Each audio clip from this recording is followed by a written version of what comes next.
Muy buenas noches de sábado, pásenlo ustedes muy bien, así lo vamos a procurar desde Más se perdió en Cuba esta noche, como casi siempre.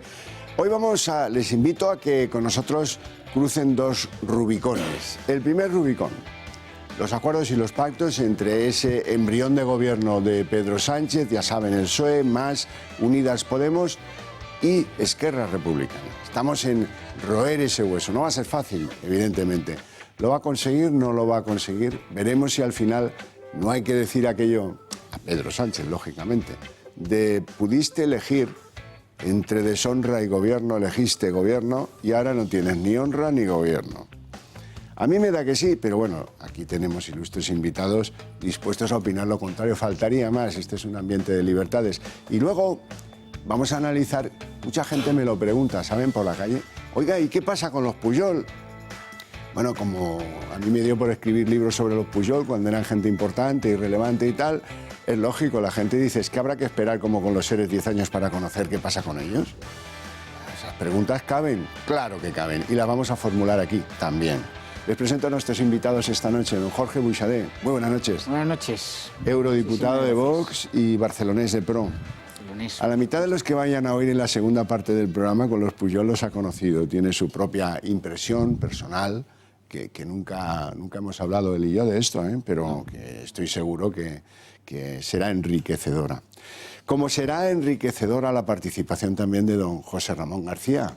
Muy buenas noches. Muy buenas noches, encantado. Eso esperamos. Saben ustedes que viene aquí normalmente porque es de Ávila. Si no, no lo llamaríamos. Pero el Consejo de Ministros ha arreglado una carretera en el puerto del Pico y entonces me lo ha hecho facilísimo. Es diplomático, es persona querida y de un análisis fino, que es lo que nos conviene. Muy bien.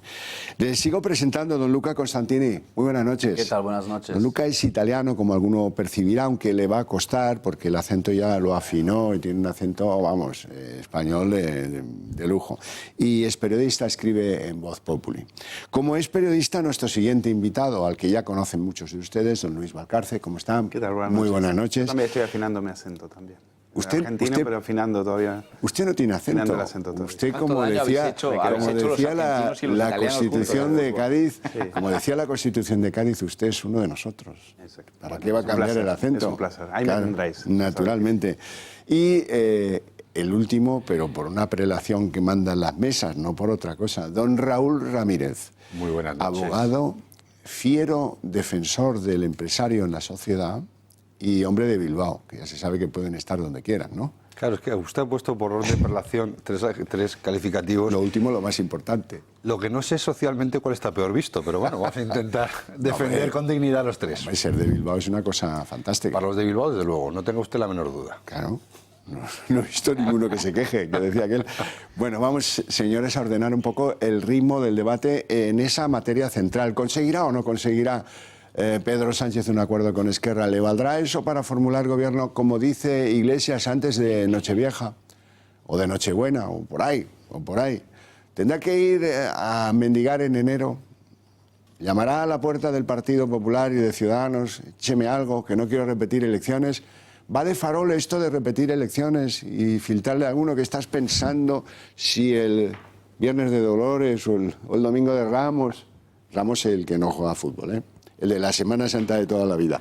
Esto es una coña marinera. ¿Alguien de verdad está pensando en convocar por 3 veces a los españoles para decidir quién forma gobierno y quién no? Pues no lo sé, pero de momento el primer partido aquí es catenaccio puro contra Esquerra Republicana. Y ese va a ser la piedra angular y de toque de lo que ustedes quieran. Creo que a la última reunión se presentaron con el bolígrafo de los golpistas y la Moleskine de rigor, ¿no? Todos allí con el uniforme de gala, de decir, aquí no ha cambiado nada y ahora que estás débil, ahora te vas a enterar. Luca, ¿empiezas tú? Bueno, si la pregunta es si yo creo que va a terminar pues la investidura, yo creo que es difícil. Difícil porque Esquerra Republicana también tiene muchas contradicciones internas. Una de ellas es que Esquerra Republicana a nivel metropolitano, digamos Barcelona, sí que quiere el acuerdo. Vamos, la cúpula, los dirigentes. Pero claro, Esquerra Republicana también tiene una periferia, ¿no? Tiene unos alcaldes. Tractoria. Claro, tiene tractoria, efectivamente, que es donde tienen que explicar lo que sería pactar con el partido del 155. Así que a mí me consta que dentro de Esquerra Republicana hay una pelea importante. Dicho eso, también os puedo contar que, digamos, que tanto en el PSOE como en Podemos la esperanza que tienen es que al fin y al cabo sea un poco una batalla de relato en estos días de los de Esquerra y que en el último minuto al fin y al cabo se desbloquee. Eso es lo que ellos esperan. Y lo veo complicado, francamente. Un margen de probabilidades, pero claro, don Jorge Buixadé, que es barcelonés, como un servidor, y lleva 30 años escuchando a los cachorros de Convergencia y de Esquerra y a los Maulets y a los otros y a los tractorios y a todos estos, llamarles de todo a los socialistas, a Montilla, pero antes que a Montilla, y al otro, y al otro, y al otro, complicadito es. Complicadito es, y hay dos palabras aquí que una ya ha salido en el minuto 1, que es la de relato. Cuando los oyentes, cuando oigan la palabra relato, tienen que automáticamente pensar en mentira. Es decir, relato es cómo contamos una mentira y le hacemos ver que hay una verdad de fondo. Oye, es verdad, si cambiamos relato por cuento lo entendemos mejor. La segunda, que es, yo tampoco sé lo que va a suceder. Yo creo que no lo sabe nadie, ni el asesor áulico de Pedro Sánchez, que es el gran gurú de todos los procesos electorales. Sí. No voy a decir su nombre. Pero lo que sí que tenemos que tener claro es que Pedro Sánchez es un usurpador de poder. Y por tanto, por él no va a quedar. Es decir, va a hacer todo lo que sea preciso para garantizar que es el presidente del gobierno. Al final no es más que un peón del neocomunismo de Podemos, es un peón del separatismo y por tanto a él le va a dar igual el resto de piezas, los alfiles, los caballos y las torres como se muevan. Él es un peón que quiere ejercer de rey. A partir de ahí, obviamente no va a haber gobierno si Esquerra no quiere, si Esquerra es capaz de vender ese relato, esa mentira, ese cuento, pues parece lógico que va a haber gobierno. Por Pedro Sánchez no va a quedar todo lo que sea destruir la unidad de España y perjudicar la igualdad de los españoles y él mantenerse en el poder, esto está garantizado. Sí, pero luego está el aspecto ese de la transparencia, del que hace mucho que no habla nadie, del no hacer nada que no puedan ver las cámaras, y el over the counter que dicen en el mundo de los negocios. Pues claro, ahora de lo que de verdad se está hablando no es ni de la Moleskine ni del boligrafito. Me vas a amnistiar a los que están en la trena y todo te lo compro. Me da la sensación que va por ahí, José Ramón. Pues yo, aunque sea por la noche y alguno pegue un respingo en el sillón, yo voy a marcar una posición. Ese gobierno no va a suceder. Y me da que no va a suceder porque todos los hechos, y por eso me gusta mucho lo que dijo Luca, tengo información, pues yo tengo interpretación. Y mi interpretación es que primero esa reunión tal y como se escenifica es de mentira. Porque cuando ha habido una reunión de pacto de verdad, que es la de Pedro Sánchez con Pablo Iglesias, que lleva el abrazo, que es esa que vemos, que es esta, donde ya están los memes ahí que aparecen los dos con los dos puñales en la espalda, esa se hace de forma secreta. Y cuando tú escenificas, como tú dices muy bien, Xavi, con el boli, con el Moleskine, es como si te faltase el saco de la merienda y bueno, ¿qué tal? ¿Sacas tú las fantas o las saco yo? Creo que todo lo que ha pasado allí es mentira. La consulta de RC creo que es mentira también. Todo apelar a las bases, no ha habido ningún apelamiento, alguna apelación a las bases que haya dado algo distinto de lo que haya propuesto la directiva, la élite. Con lo cual, ahórratelas porque no sirven para nada. Incluso llamo la atención a que la de Podemos sobre el chalet de Galapagar, que tanto daño les ha hecho a Pablo Iglesias y a Irene Montero, salió que les parecía fenomenal a las bases de Podemos. O sea que ahí hay gato encerrado y yo no me creo que vaya a haber gobierno. Y lo segundo es que yo me imagino que Pedro Sánchez va a las consultas, porque aquí todo el mundo se brinca la Constitución del 78, ya la han matado entre todos y ella sola se murió. Va a ir al rey y le va a decir, es que no me suman porque si le saco a los presos, RC me puede apoyar, el PNV depende de lo que le ponga. Y claro, ¿qué va a decirle el rey? Pues no vas a ir a la investidura, que no te salen los votos. Y entonces, por eso yo creo que este gobierno no va a salir. Pero ¿quién tiene prisa de verdad? Y esto es de nuevo interpretación. No es solo Pedro Sánchez. Los que tienen prisa de verdad, y voy a provocar a los dos catalanes que tenemos aquí, es Esquerra Republicana de Cataluña. Porque Esquerra ha girado demasiado pronto. Ha vendido la piel del oso antes de haberlo cazado. Y ya está dejando de ser independentista. Entonces la CUP, los listos de la CUP, porque son muy inteligentes y saben mucho de política, ya se ha dado cuenta que RC no quiere ser independiente, que quieren ser los sucesores de Pujol. Ahí hay un libro nuevo para escribir. Quieren ser los sucesores de Pujol. Y la CUP quieren la independencia, por eso han sacado 2 diputados más. Y no los 18 que decía el CIS que iba a sacar Esquerra Republicana. Y luego Junts per Cat ha vuelto a la carga. Entonces, los que tienen de verdad ganas de que no haya elecciones y de que haya gobierno es Esquerra Republicana. Por eso no hay quien entienda la pregunta, y yo, aunque sea de Ávila, fíjese que le da vueltas a la lectura de la pregunta, a lo que han votado las bases. No consigo entender lo que han dicho las bases, ni la interpretación que hace Rufián ni Junqueras de la pregunta. La CUP no había tenido diputados porque no se había presentado. Es decir, que al final los resultados de los procesos de las elecciones generales de abril y de las anteriores no respondían a la realidad. En las autonómicas sí se presentan, en las municipales se representan y mandan realmente en Cataluña. Bueno, pero es verdad que Esquerra Republicana perdió 140.000 votos de las anteriores elecciones a estas y por hacer lo mismo, por estar de vicepresidentes en el gobierno de la Generalitat sin mayor significación. Es verdad que se han dado cuenta en mitad de la maniobra de que hay un tío detrás, escondido, que se llama Torra, que obedece los dictados de uno que se llama Puigdemont, que vive en Waterloo, y que ese es el que tiene el botón de la destrucción política de Cataluña. Es decir, la convocatoria electoral. Eso no se pacta, es un atributo del señor presidente de la Generalitat. Y según cómo se ponga la cosa, pues prepárense, porque convoca elecciones, y a ver cómo superas tú a un Puigdemont y a un Torra diciendo que tú te has vendido al socialismo, que tú ya no eres lo que representas, etcétera, etcétera. Don Raúl Ramírez. Bueno, pues vamos a hacer un poco de grados a esta fría noche de sábado, ¿no? Yo estoy escuchando con mucha atención a mis compañeros y hablamos de versiones, interpretaciones, tomas de posición. Yo también tengo la mía, ¿no? Y la mía, pues dista, equidista, que no es la que me gustaría, pero sí es la que creo de mi compañero de intervención. Y yo creo que esto está mucho más cocinado de lo que se pretende decir. Yo tuve la oportunidad, y ahora voy a decir por qué lo pienso, yo tuve la oportunidad el domingo pasado de comer con una comida y coincidía que había un ministro de gobierno, no de todos, pero uno de ellos era del Partido Popular, amigo mío. Y yo le pregunté cuál cerrado estaba esto. Dice, mucho más de lo que los españoles estamos pensando. Este teatrillo que estamos viviendo, para mí tiene tres lecturas, ¿no? La primera sería el proceso tiempo, que habéis hablado. El segundo son quiénes son los operadores necesarios para que este gobierno surja y sobre todo qué voluntades hay. Y yo lo uno a una pregunta que has hecho tú. Xavier, que decías, ¿tendremos gobierno? Yo diferenciaría si va a haber acuerdo de investidura, diferenciaría si va a haber gobierno y diferenciaría si este gobierno va a tener legislatura. Porque son tres puntos diferentes.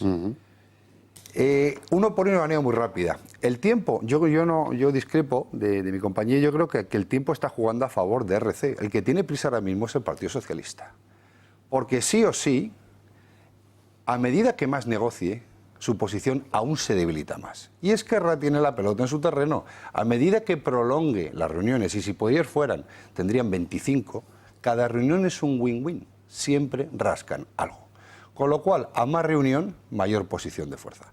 Hay que hacer, y además, tú que eres un experto en historia, es importante recordar que ahora que se está intentando poner un cordón sanitario a la derecha, oye, no habléis con esto, no habléis con los otros, como si fuéramos los malos de este país, el único partido golpista ahora mismo que está negociando es Esquerra Republicana, que ha pegado 2 golpes de Estado. La gente se le olvida. En el 34 dio un golpe de Estado, el famoso Companys, contra la República, siendo republicanos, no les gustaba aquel modelo, había que cambiarlo, y en el 17 volvieron a pegar otro golpe, que pues también no les gustaba el modelo constitucional que teníamos y deberíamos cambiarlo. Señor Sánchez, urge su prisa porque el señor Sánchez no tiene más que un plan, que es el A. Esas opciones de hablaré con Ciudadanos, hablaré con el Partido Popular, él podrá pensar lo que quiera, pero el Partido Popular, la posición ha sido muy clara. Y la fuerza que tiene Ciudadanos para conseguir cambiar la tendencia o un plan B es prácticamente nula, por no decir inexistente.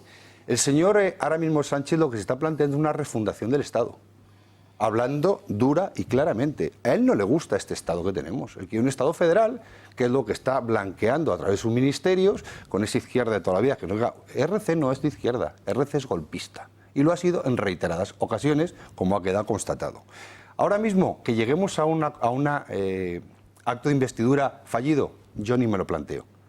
Él cederá, se bajará del burro, del carro o del elemento de movimiento que ustedes consideren con tal de que esa investidura no sea fallida. Y si tiene que vender a su propio partido, lo hará. Y si tiene que vender a España, ya la vendió hace tiempo. Gobierno, pues evidentemente eso va a ser palabras mayores. Porque ahí tendrá 2 tenazas, los que le van a, con su abstención, permitir a la investidura y quien con su presión le va a pedir la mitad al gobierno. concluyendo y abriendo el abanico. A la primera sí, la segunda lo veo más complicado. Don Luis Valcarce. Bueno, yo como suele ser habitual estoy de acuerdo con el estimado Raúl. Estoy de acuerdo en que las prisas, efectivamente, los dos tienen prisas. En el caso del Partido Socialista se lo hemos visto después de un resultado calamitoso en las elecciones, después de haberse demostrado que la estrategia electoral había sido fallida, a las 24 horas se está abrazando con él mismo que decía que no iba a poder dormir por la noche. Eso es un síntoma de prisa, es decir, tiene que cerrar eso cuanto antes, sobre todo sabiendo que iba a salir la sentencia de los seres en los pocos. Por lo tanto, claro que tiene prisa. Y Esquerra también tiene prisa, si estos son... Vamos a ver, estos son como los dos chulos de bar, estos que se están peleando y dicen, te voy a pegarte, pero no pega. Es decir, ahí es parte del teatrillo, es decir, estos no se van a pegar, estos se necesitan mutuamente, tienen mucha prisa, tienen mucha necesidad de llegar a un acuerdo. No sé si va a pasar, yo estoy con Jorge, es decir, yo no sé lo que va a pasar, pero sí, mi percepción es que en este momento, si no aprovechan esta oportunidad, es que son idiotas. Es decir, no van a tener otra oportunidad como esta para negociar y para sentarse, y sobre todo porque sobre todo Esquerra tiene una posición de fuerza brutal. Es decir, en este momento tiene un gobierno rendido. Y hay que saber leer las palabras. Por ejemplo, cuando el youtuber Rufián, amortizado políticamente y lo que quiere es seguir 4 años más arriba del escaño, dice, ¿lo veis? Es que Sánchez está derrotado. Lo que le está diciendo es... le vamos a poder sacar lo que sea, con lo cual déjennos negociar, es una posición, pero es una posición al mismo tiempo, no es de fuerza, es una posición de debilidad. Lo que pasa es que de cara a los suyos tienen que hacerse los chulos, pero en realidad están entregados. Estos son cobardes. Partido golpista del año 34, así como se fueron por las alcantarillas en el 34, así como en el 17 se escapó a fuga, se fugó a Suiza y hoy está, y el otro decía que a los españoles les quería mucho, es decir, a Junqueras, van a volver a cobardear, porque son cobardes. Entonces, al final se van a poner de acuerdo y el Partido Socialista está entregado. El Partido Socialista le está diciendo, mira, cheque en blanco, pon lo que quieras, autodeterminación, ponlo, relator, ponlo. Ya me encargaré yo de traicionar a los míos, no os preocupéis. Entonces, mi percepción es, en esas circunstancias, hoy me preguntas, ¿habrá acuerdo? Yo no lo sé, pero mi percepción es que sí. Bueno, pero ojo, a esa teoría tuya, que comparto en algunos fragmentos, hay que añadirle que esto hubiera sido más útil pensárselo cuando dijeron no al presupuesto general del Estado del señor Sánchez. Ahí sí que le podían haber atornillado sin necesidad de pasar por esta agonía. Es bien cierto que a Esquerra Republicana lo que le pase a España le importa una higa. Terceras elecciones, como si nos cae la bomba atómica. Pero no había sentencia todavía. Es igual. No había sentencia, pero se podría haber condicionado de mejor manera, actuando en favor de que hubiera presupuestos y, por lo tanto, no segundas elecciones generales, que dejándola pasar, como hicieron. Y, bueno, yo creo que en Esquerra Republicana la relación entre dirigentes y bases es bastante tensa, a pesar de que aquí no lo vivamos en el día a día. Ahí hay gente que proviene de Terra Llura. Esquerra Republicana fue esencial para pacificar Terra Llura. De hecho, tuvieron un secretario general que era un ex Terra Llura. Y, bueno, tienen al líder encerrado, los que están fuera mandan bastante poco. En eso coincide con los de Junts per Catalunya. Pero en cualquier caso, ojo que esto es un monstruo sin cabeza. Sí, quiero decir dos cosas sobre lo que apuntó Luis. Y para que nadie se lo olvide, porque esto te demuestra, estáis sobrevalorando políticamente, lo dijo Jordi con mucha gracia, ¿no? El tema del asesor áulico. Aquí hay dos momentos clave, bueno, 3 momentos claves, uno era muy difícil de valorar, pero que tenían perfectamente adelantados en el análisis. El entierro la profanación de Franco y la sentencia. Todo el mundo ya estaba dando, y lo hablamos en otro programa aquí, adelantando lo que traería o no traería la sentencia. Entonces, con ese superanálisis y esos superanalistas, ellos convocan elecciones que les van fenomenal a todos, porque todos piensan ser ganadores en las elecciones. Recuerdo una frase de Pablo Casado, que en algún sitio la habrá oído, que es que las elecciones las carga el diablo.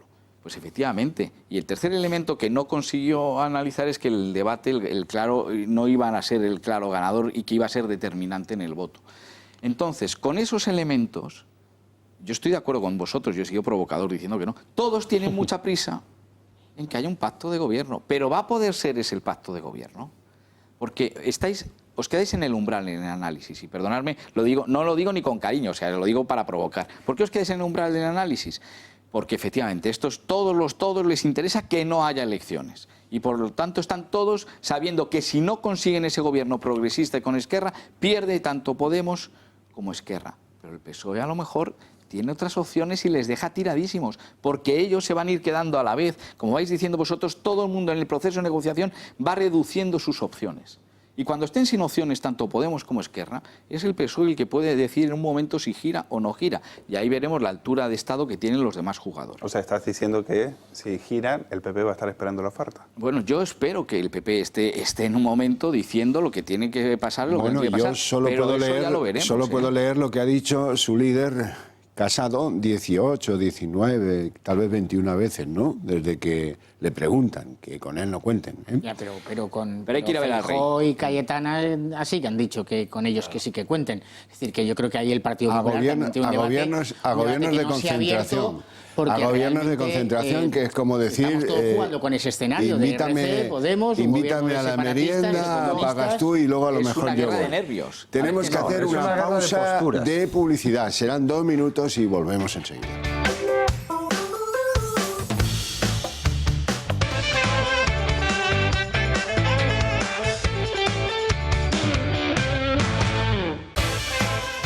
Bueno, estamos de vuelta. Oiga, ya tiene guasa la cosa que el tío del Infocat, el tío de las agendas en casa, sea el que mandan a negociar. Es que es como decir, bueno, te voy a chulear, pero del primero al último minuto, y eso merece que ustedes lo vean. Vamos a verlo juntos.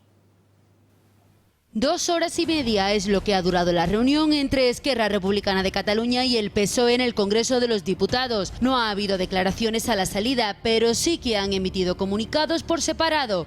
Los socialistas valoraban así esta reunión. Ha sido una primera aproximación en la que se ha podido constatar la existencia de diferencias, pero también de puntos de encuentro y una voluntad compartida de diálogo que permita desencallar la formación de gobierno y asegurar la estabilidad política necesaria. Entre ellas destaca esta frase: encauzar el conflicto político en Cataluña desde el diálogo y el entendimiento institucional, algo que podría traducirse como una primera victoria de Esquerra, que reclamaba este reconocimiento, mientras en su comunicado los catalanes comparten la voluntad de diálogo. Sí que compartimos la necesidad de poder retomar la vía del diálogo entre partidos e instituciones, así como implicar en este a la sociedad civil, un diálogo que debe ser abierto y sincero. Aún así, mantienen por ahora su no a Sánchez.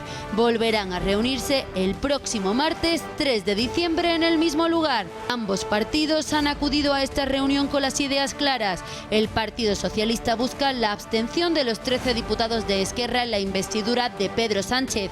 Además, quieren que los catalanes den garantías de que van a apoyar sus presupuestos. Mientras, en el otro lado, Esquerra quiere un calendario de trabajos sobre Cataluña para que haya gobierno y piden que este acuerdo se firme públicamente. Pero si la primera fase, sin un calendario, sin un compromiso, Esquerra Republicana votará no. Votará no a Pedro Sánchez.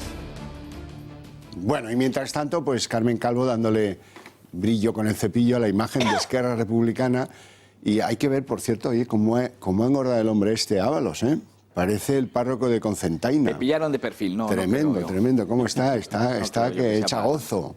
En cualquier caso, hay uno que ha sido honrado en todo esto y ha dicho, ¿cómo? ¿Progresistas, Esquerra Republicana? Por favor, pero qué horror. Es el hombre de la política europea, Josep Borrell. Lo escuchamos. Yo hoy a este partido de Esquerra Republicana, con sus comportamientos, yo no le llamaría un partido progresista. El nacionalismo irredento que ejercen, para mí, está en las antípodas de una postura progresista. La aritmética es la que es. Si no se quieren repetir las elecciones, hace falta investir un gobierno. ¿Verdad? Verdad. Cierto es, señor Borrell, y no nos gusta nada este gobierno, ni que le llamen progresista, eje, pilar fundamental de la izquierda española, a Esquerra Republicana con el expediente que llevan estos detrás, que es de la marinera. No el antiguo de los años 30, no. 3 casos de pederastia en las ejecutivas importantes de Esquerra Republicana ahora, en el 2015, el 16, el 17. Eso es bastante importante para algunos de nosotros, Para Carmen Calvo no. ¿Qué quieren que les diga? Para Carmen Calvo esto es la gloria bendita. Bueno, a Carmen Calvo, después de oír esto que oyen ustedes a continuación, yo creo que el fundador del Partido Socialista, Pablo Iglesias, el linotipista del Ferrol, le hubiera enseñado la pistola. Pero bueno, vamos a verlo. Nos dirigimos a una izquierda histórica de nuestro país, que es Esquerra, es uno de los grandes partidos históricos de nuestro país, para afrontar, desde luego, lo que en este momento es urgente, una investidura.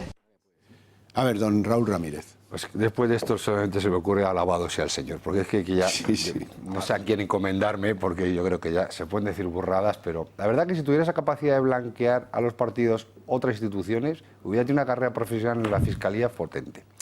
Pero antes estábamos cortados justo cuando hablamos de posturas, ¿no? A ver, no nos engañemos, o por lo menos no caigamos en la demagogia estos señores. Ahora lo que interesa es mover el foco. ¿Hace cuánto tiempo que no ha aparecido el señor Sánchez en ningún medio de comunicación? ¿3 semanas? ¿2 semanas? ¿2 semanas y pico? Ni está ni se le espera. Pero ni está ni se espera porque yo creo que Sánchez podrá ser malo, pero no está mal asesorado, ¿vale? Dentro de sus intereses personales.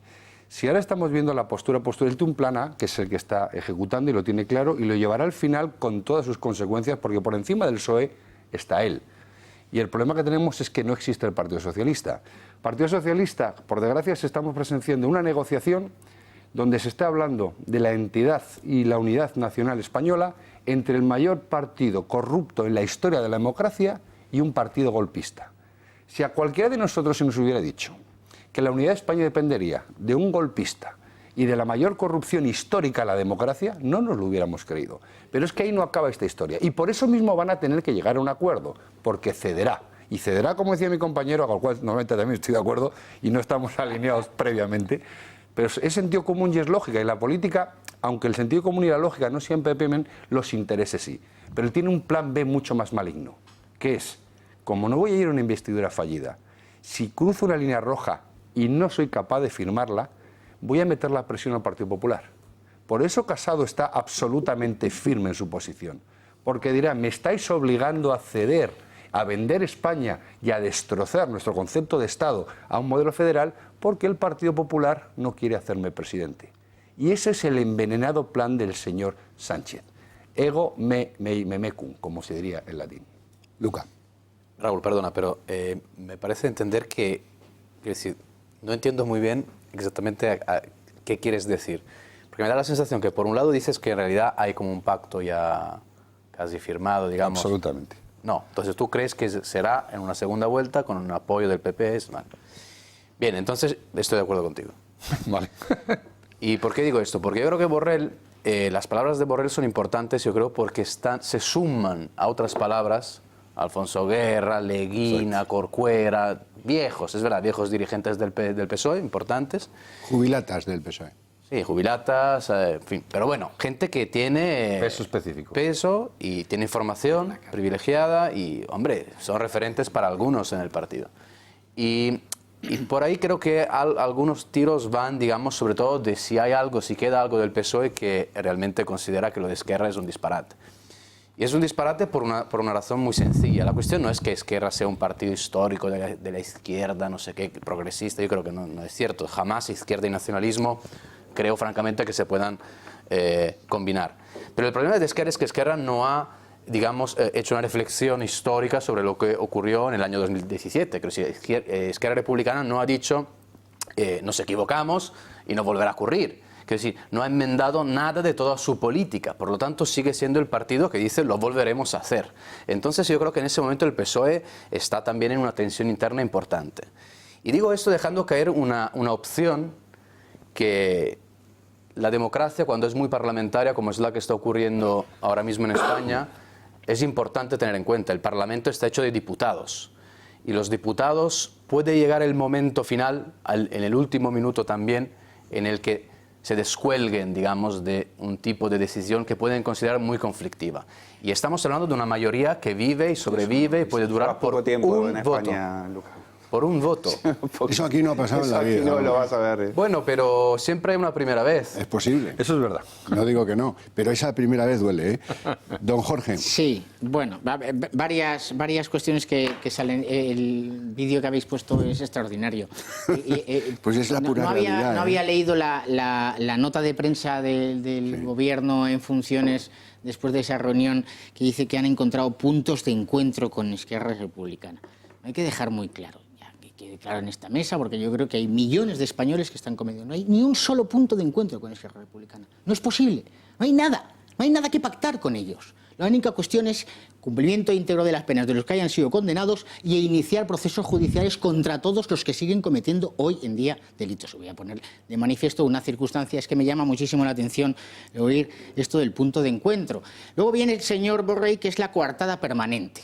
Borrell es la coartada permanente del Partido Socialista, porque dice esto ahora, que parece que va a manifestar en su Comité Ejecutivo Federal o lo que sea, una queja a Pedro, etcétera. Pero este señor es el mismo que cuando la España se pone en pie en Cataluña, sale el 8 de octubre, les llama turba a los catalanes que salimos con una bandera nacional, a defender la unidad nacional. Bueno, el señor Borrell, la verdad es que no nos sirve como criterio de nada. Yo creo que Pedro Sánchez no es un tema ni de interpretación ni nada, sino simplemente lo veo. La realidad es que domina su partido, domina el partido completamente. Yo creo que plantear que dentro del partido hacen un manifiesto de 200 o no sé cuántos hay 20 dinosaurios, hay 20 diputados, hay 20 diputados. Otra cosa es que no controla a sus millones de votantes, a todos esos a los que ha engañado. Y en la campaña, yo recuerdo el debate electoral A5, en que dijo: la primera medida que voy a hacer es modificar el Código Penal para convertir otra vez en delito el referéndum ilegal. Oiga, mire usted, este es el engaño fundamental, pero yo vamos, es que veo que esto no es posible. Y tercero, y ya con esto me callo y os dejo hablar, tampoco estoy hablando mucho, es que esto ya lo han inventado, es que el tripartito lo inventaron ellos. Es que el pacto con Esquerra Republicana para romper la unidad nacional lo inventaron ellos, lo inventó el señor Maragall. Y lo inventaron, hicieron el Estatuto de Autonomía del 2006 y iniciaron todo el proceso ellos. Esto no lo inicia el separatismo, lo inicia el PSC en colaboración con un separatismo que en ese momento estaba muerto políticamente. El problema no es tanto si puede ocurrir que efectivamente en el Congreso de alguna manera el PSOE o las presiones internas puedan romper, ¿no?, el bloque del PSOE. El problema es si Sánchez tiene miedo a que esto pueda ocurrir. Y esta es la clave, porque el día en el que se va a votar la investidura, Sánchez puede tener cierto miedo. Y entonces, claro, ¿hasta qué punto puede ceder con Esquerra Republicana? Y hasta qué punto lo que Sánchez puede ceder, Esquerra te lo va a comprar. Si no llega, digamos, a este Big Bang... Pero Felipe González es diputado, Alfonso Guerra es diputado, Leguina es diputado. Hay 20 diputados y más de 20 que vienen de Castilla-La Mancha y de Andalucía. Yo encantado. Bueno, Luca, no va a llegar a una investidura si está cerrado. Yo estoy oyendo a Luca porque así rompemos los frentes de amistades que se han creado en esta noche y entonces yo sí que creo en la fineza del análisis de Luca, ¿no? Y ha puesto cosas sobre la mesa que yo quiero volver a replantearlas, ¿no? Los 20 diputados andaluces. Es verdad que por primera vez el PSOE de Pedro Sánchez no pudo poner los candidatos en las listas del Partido Socialista andaluz. Pero no son 20, son menos, son 10, 12. Y es cierto que la sentencia de los ERES es un ariete contra Susana Díaz. O sea, que en un momento dado puede haber... Es que la política está hecha de esos grandísimos matices. Pero yo estoy con estos señores. Yo jamás he visto romper a nadie, ni cuando venía el estatut, ni cuando ha venido nada, la disciplina de voto. Muchas veces se rompe antes y llega ya un partido roto a las votaciones. Aún peor. 8 personas. Hubo un declarado valiente del Partido Socialista llamado de apellido Guerra que presidía la Comisión Constitucional del Congreso de los Diputados. Y el día de las votaciones tenía un problema de próstata. No salió del baño. Esta es la historia de los valientes del acrisolado partido, pieza esencial del pajar de la izquierda. Voy a dos cosas, porque Jorge, con mucho sentido del humor, lo ha descrito fenomenal. Ha dicho el punto de encuentro, efectivamente, el meeting point en las estaciones de tren, en los aeropuertos, es justo donde no hay nadie. Y todo el mundo sabe que va ahí para ir a otro sitio. O sea, que yo creo que esa metáfora del punto de encuentro la has definido perfectamente. Pero voy a otra cosa que olvidáis y aquí me sale la naturaleza diplomática. Podemos y Esquerra Republicana solo tienen esa opción. es que yo entro en una negociación con dos tipos que la única opción que tienen es hacer presidente a Pedro Sánchez. Que se pongan ellos de acuerdo. Pero el PSOE no tiene solo esa opción. Entonces está en un escenario que, por eso yo decía guerra de nervios, tú decías guerras de posturas, y al final de la noche vais a acabar pensando todos como yo, como siga hablando. Así que voy a callar. Bueno, yo creo que podemos hacer en el próximo bloque, cambiamos, Luca, te vienes aquí, yo me voy aquí y ya quedamos un poquito más equilibrados. Mira, eso no lo hemos hecho nunca. Bueno, en el caso de lo que decía Borrell, tiene razón Jorge, en el sentido de que es el que sacas, ¿no? En un momento de preocupación, en el momento en el cual ya te están tildando de separatista, sacas a Borrell, la coartada. Borrell es el que cuando era ministro, que ahora como no es ministro, pues ahora dice cosas que antes no podía decir. Cuando era ministro se iba a la BBC y decía que los presos golpistas les daba miedo, le daba pena. Decía que le daba pena los presos. Iba a llorar a la BBC por los golpistas presos. Luego, yo entiendo, José Ra, que vosotros esperáis que Sánchez vaya a Génova derrotado, a golpear la puerta y decir aquí estoy yo, vamos a pactar, vamos a hacer un acuerdo, un gobierno, lo que sea, tal y cual. Pero eso no va a suceder, no va a suceder. Sánchez antes deja la política, antes de pactar con el Partido Popular, deja la política. Sánchez lo que quiere es gobernar con esta gente. Mira, el argumentario, como analista de medios te digo cuál es el argumentario hoy por hoy en las tertulias mediáticas de los satélites de las antenas de las terminales socialistas. Vale. Dice, el argumento es, en este momento, por supuesto, Bildu no es igual a Vox. Vox es peor que Bildu. En este momento, esta semana en A3 Media, el exdirector de comunicación del PDeCAT, Toni Aira, que dice que es profesor universitario, exdirector de comunicación del PDeCAT, dijo efectivamente que hoy el problema no era Bildu. Lo de Bildu es pasado, eso es presente. El problema es la extrema derecha. Y el argumentario del Partido Socialista en los medios es, en este momento la izquierda y el nacionalismo se tienen que unir porque los galvaniza Vox. El peligro no son los separatismos, el peligro es la extrema derecha. Entonces, eso lo tienen bien claro.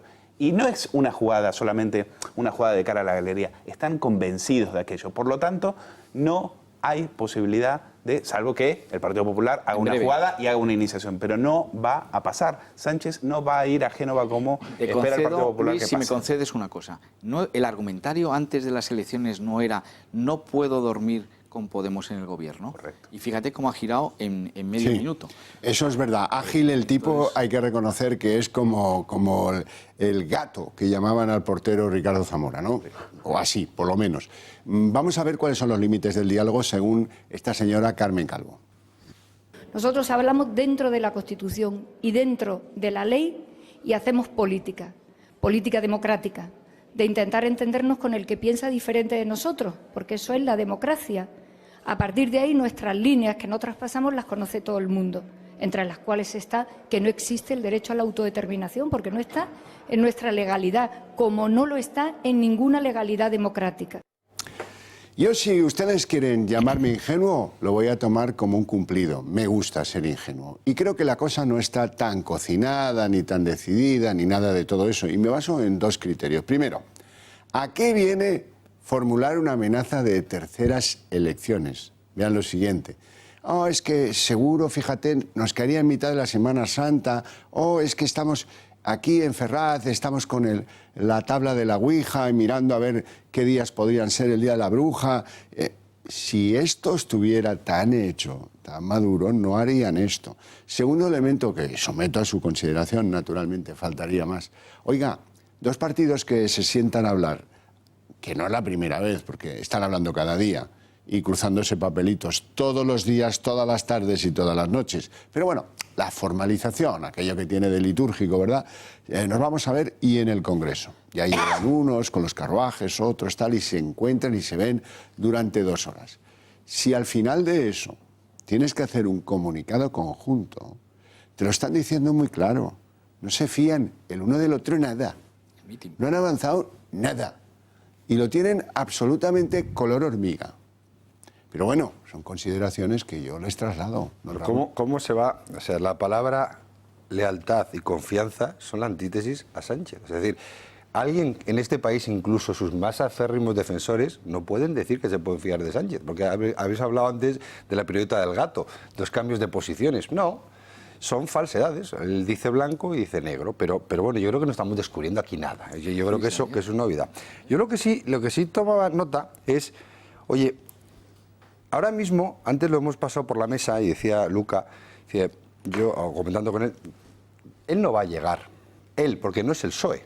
Aquí estamos identificando PSOE con Sánchez y no tiene nada que ver. Sánchez se cargó el Partido Socialista, ha creado un engendro que ni es socialista ni es español, una cosa, el Partido de Sánchez, que realmente debería llamarse así, donde su fin último y principal es que él sea presidente de gobierno y el resto pues ya veremos. Pero en ese camino habéis pasado por encima o hemos dicho, claro, es que hay ciertos varones que ya no tienen fuerza en el partido. Y digo, pues yo estoy de acuerdo. Y probablemente Sánchez no va, la disciplina de voto, yo tampoco la veo. Lo que sí escucho son las voces que están canalizando dentro del Partido Socialista a través de la sociedad civil.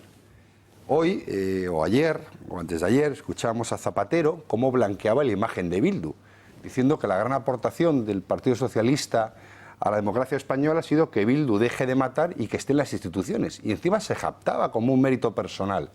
Y dentro del propio partido teníamos la línea del señor Guerra o el señor Felipe González, que alertaban de la deriva ideológica que se podría crear en España.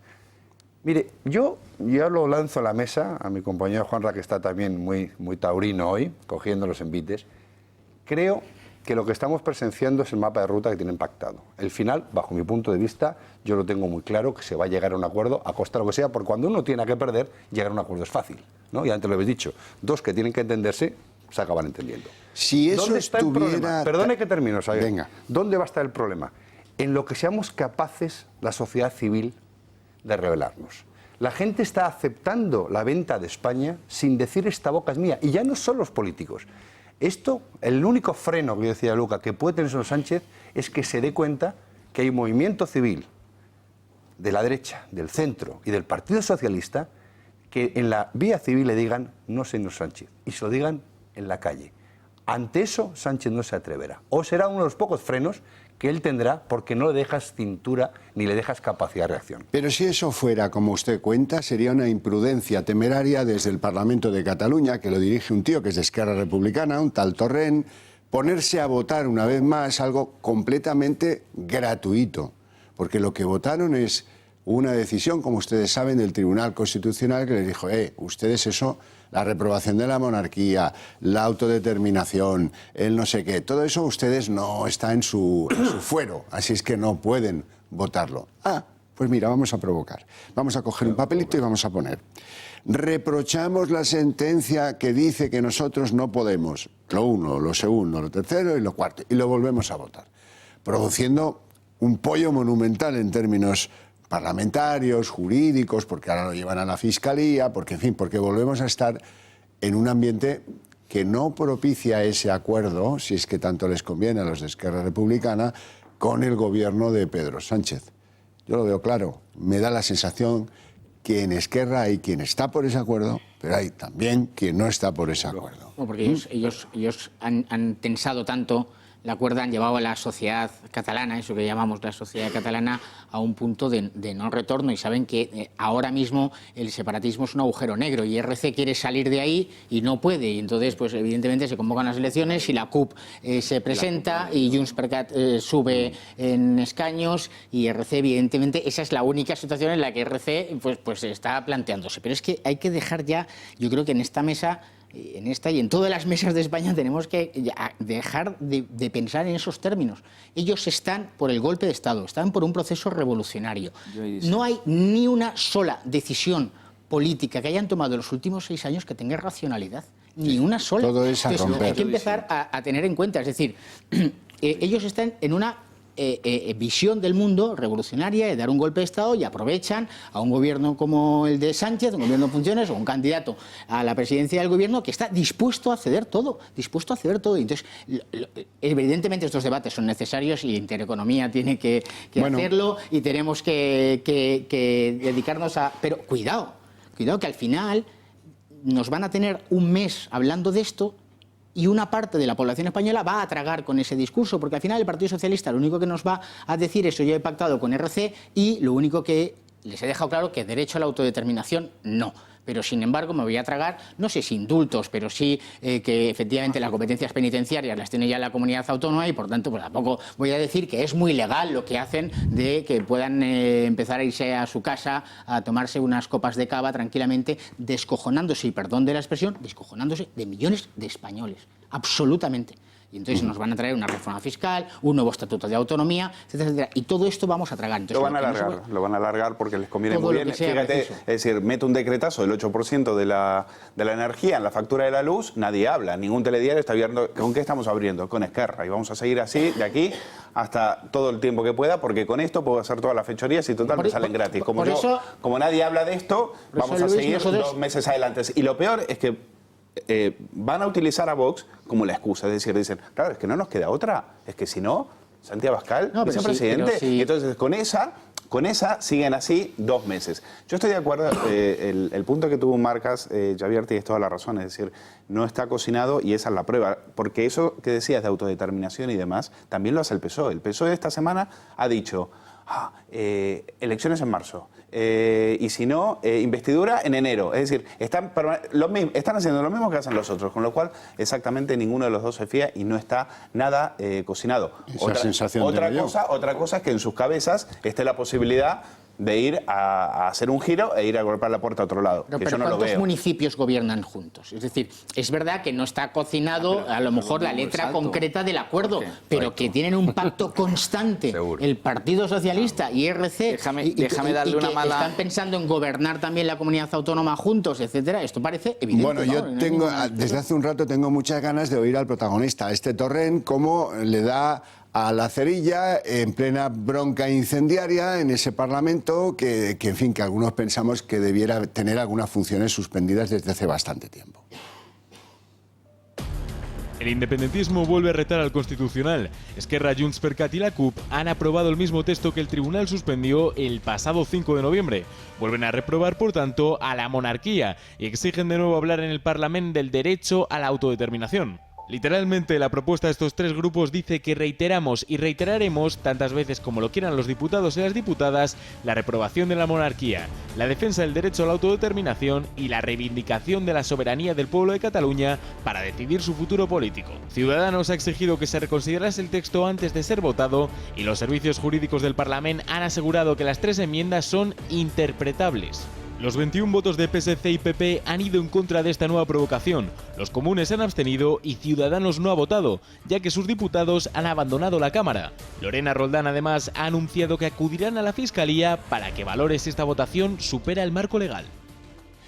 Bueno, si hay alguien que no crea que esto es ir con una lata de gasolina a apagar un incendio, pues ninguno, ¿no? Por lo que veo, ninguno. Bueno, pues eso me lo han comprado y yo me siento muy feliz. Y ahora, por añadidura, está el pillo, el que está mirando a ver qué es lo que sucede y cómo le puede poner trabas a este proceso. Es fundamental para Junts per Catalunya ponerle trabas a Esquerra, no, esto lo comprendemos todos, hasta los que no jugamos al subastado. Vamos a escuchar a Torra y lo entenderán enseguida. Volem un diàleg seriós i amb contingut. I això, perdoni, passa per un diàleg de govern a govern en el que els presidents dels governs es reuneixen, i per això el senyor Sánchez m'ha de trucar, insisteixo, i prenem totes les decisions amb total llibertat, perquè és evident que els 23 diputats independentistes del Congrés aniran a defensar el dret a l'autodeterminació de Catalunya i la fi de la repressió i l'amnistia. És evident que nosaltres posarem això sobre la taula. Bueno, este es el que está buscando la oportunidad y claro, evidentemente pues en fin, se frota las manos. ¿Cómo que quién tendrá que sentarse gobierno a gobierno? Yo soy el presidente, o sea, otra cosa no voy a querer entender. Nos vamos a publicidad, 2 minutos y volvemos.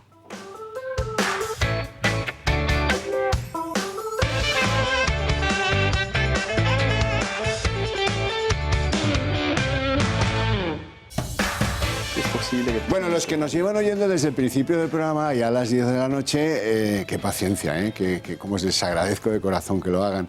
Pero seguro que han escuchado ciertas referencias, el Partido Popular, puede que no que, puede que tal. Yo he dicho que no sé si 19, 22 o 23 veces ha dicho lo mismo Casado, y es esto que van a oír. Lo que ahora se pide no es ni abstención técnica, porque no sería una abstención, serían 50 y pico, pero es que en este caso serían 50 y pico síes. Y además con una alternativa parlamentaria en la Cámara. Es decir, una abstención para que al día siguiente el gobierno Frankenstein se pudiera alumbrar para cualquier legislación y cualquier votación. Ninguna salvaguarda para una nueva traición de Sánchez, que por cierto no sería nueva, a traicionar a Rubalcaba, a Susana, a Rivera, a Iglesias, a Rajoy. ¿Por qué no voy a traicionarme a mí? Por tanto, la abstención se descarta por ello. Bueno, Teodoro García Egea, mudo, muy serio, ahí que es campeón de lanzamiento de huesos de oliva, tremendo. Y la señora del otro lado, Cayetana Álvarez de Toledo, esta sí que ha ido un poco más allá de donde se queda Casado. La escuchamos. A ver, ahora hay gente que pide la abstención. Abstención. Eso no es patriotismo, eso es masoquismo.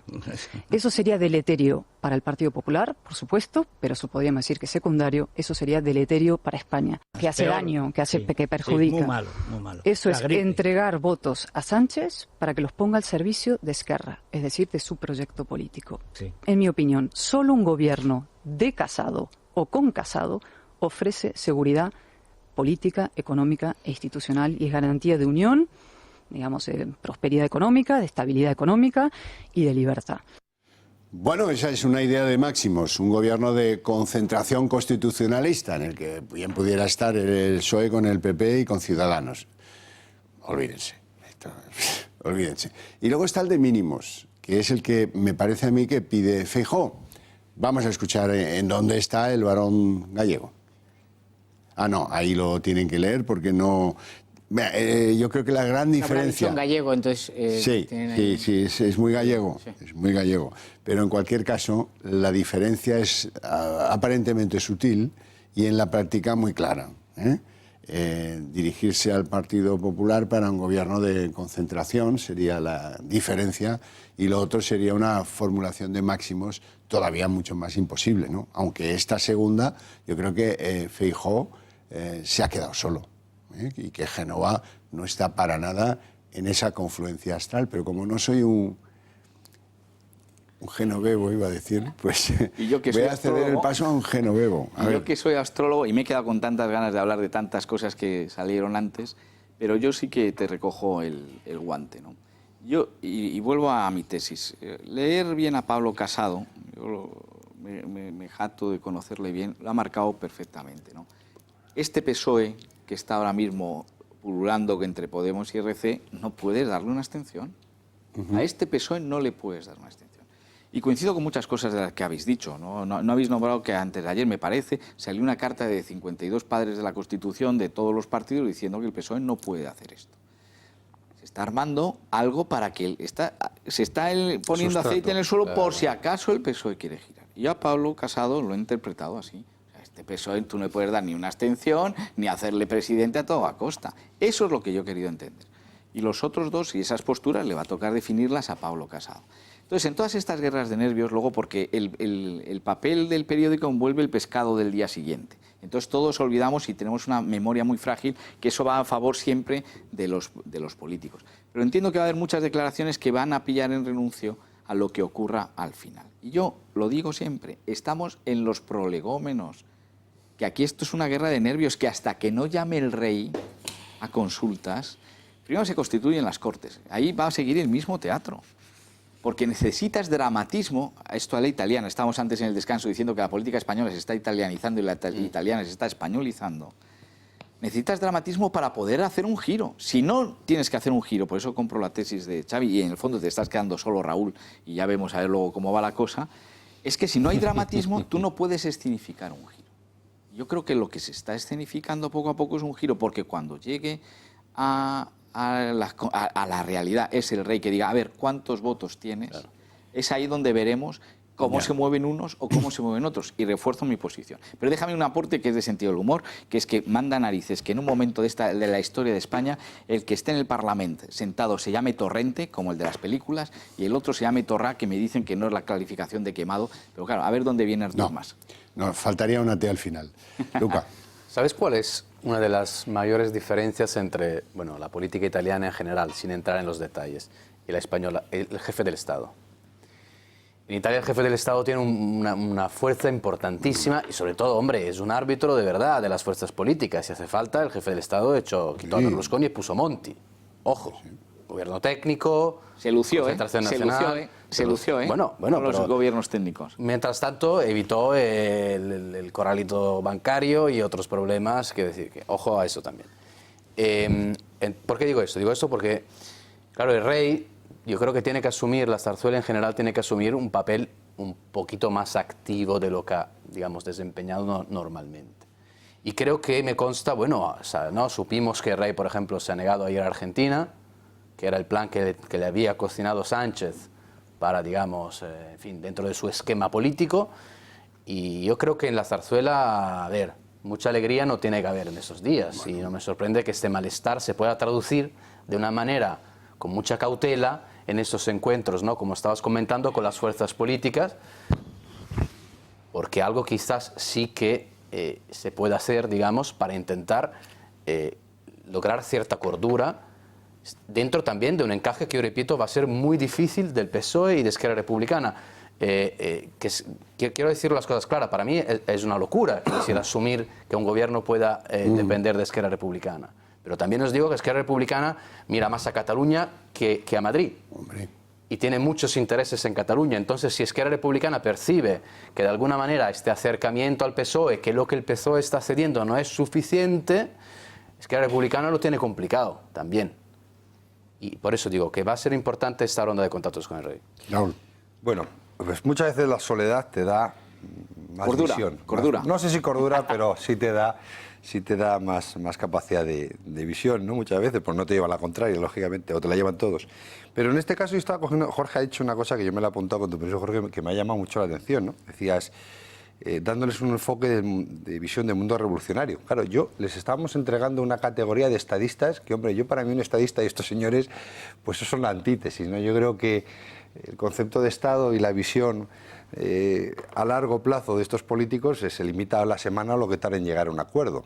Hablabais del meeting point, del punto de encuentro, con esa divergencia, ¿no? Sobre el punto de encuentro es un sitio donde buscas para irte a otro, ¿no? Y es curioso, porque hay la segunda que es, y no la hemos acabado, y que es la segunda frase que me había apuntado, que es el postureo, ¿no?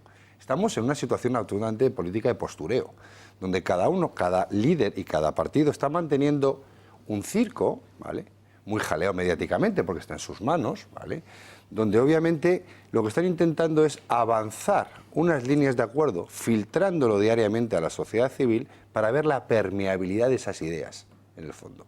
De tal manera que tú vas anticipando tus líneas rojas.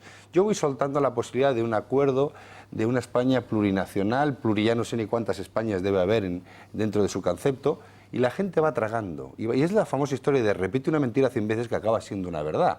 Cuando tú acabas firmando ese acuerdo que anticipadamente hubiera levantado y energizado a todo el mundo, lo has repetido con un trumandra que la gente lo ha ido tragando. A mí cuando habláis de la jefatura del Estado, yo soy monárquico y lo he dicho desde que tengo uso de razón y estoy orgullosísimo. Y ojalá, desde que hay rey. Desde que hay rey, no, mucho antes de que hubiera rey. Que los Reyes Magos también hacen un trabajo desde que... Bueno, y sobre todo en algunos casos un trabajo incluso hasta injusto, porque darle regalos a algunas personas se la merecen. Pero bueno, dentro de lo que es la figura del jefe de Estado, el jefe de Estado, mientras lo es, no puede estar ausente y no lo está. Una cosa que esté ausente silenciado, porque si esto prospera, lo que se está cuestionando es el modelo de Estado, donde no es un modelo federal, donde precisamente lo que sobra es la jefatura de Estado, que es la siguiente barrera a debatir en un sentido o en otro. Por eso mismo, ayer hubo una parte de la Iglesia que por fin parece que ha salido de los conventos y se ha dado cuenta de dónde estamos, donde decía, la línea de pensamiento único a la que nos estamos yendo abocados, donde el que discrepa, pues lógicamente tiene que ser apartado. Ese sustrato donde al final el único barrera que yo puedo entender, y por eso entiendo y me mantengo la posición de que yo creo que eso está más cocinado que parece, forzar las gomas en actos de postureo, y lo que vimos en el gobierno de la Generalitat, ahí en las votaciones, es un acto de forzar la goma. Ni en absoluto esto va a romper ningún acuerdo. Pero yo estoy con Jorge en que hay una indisciplina revolucionaria. Ellos saben, los indepes, que esto termina en una violentar la legalidad, en un acto, bueno, ya los más radicales ya lo dicen, ¿no? No hay revolución sin sangre, ¿verdad? Y lo dicen en Cataluña. Hay una voluntad de romper con España decidida y que es constante. Claro, estas negociaciones llevarán bajo la mesa lo que lleven, pero es absolutamente imposible que cualquier partido constitucionalista normal del Estado español llegue a cualquier acuerdo mínimo o mayor con un partido que defiende romper. Sí, claro.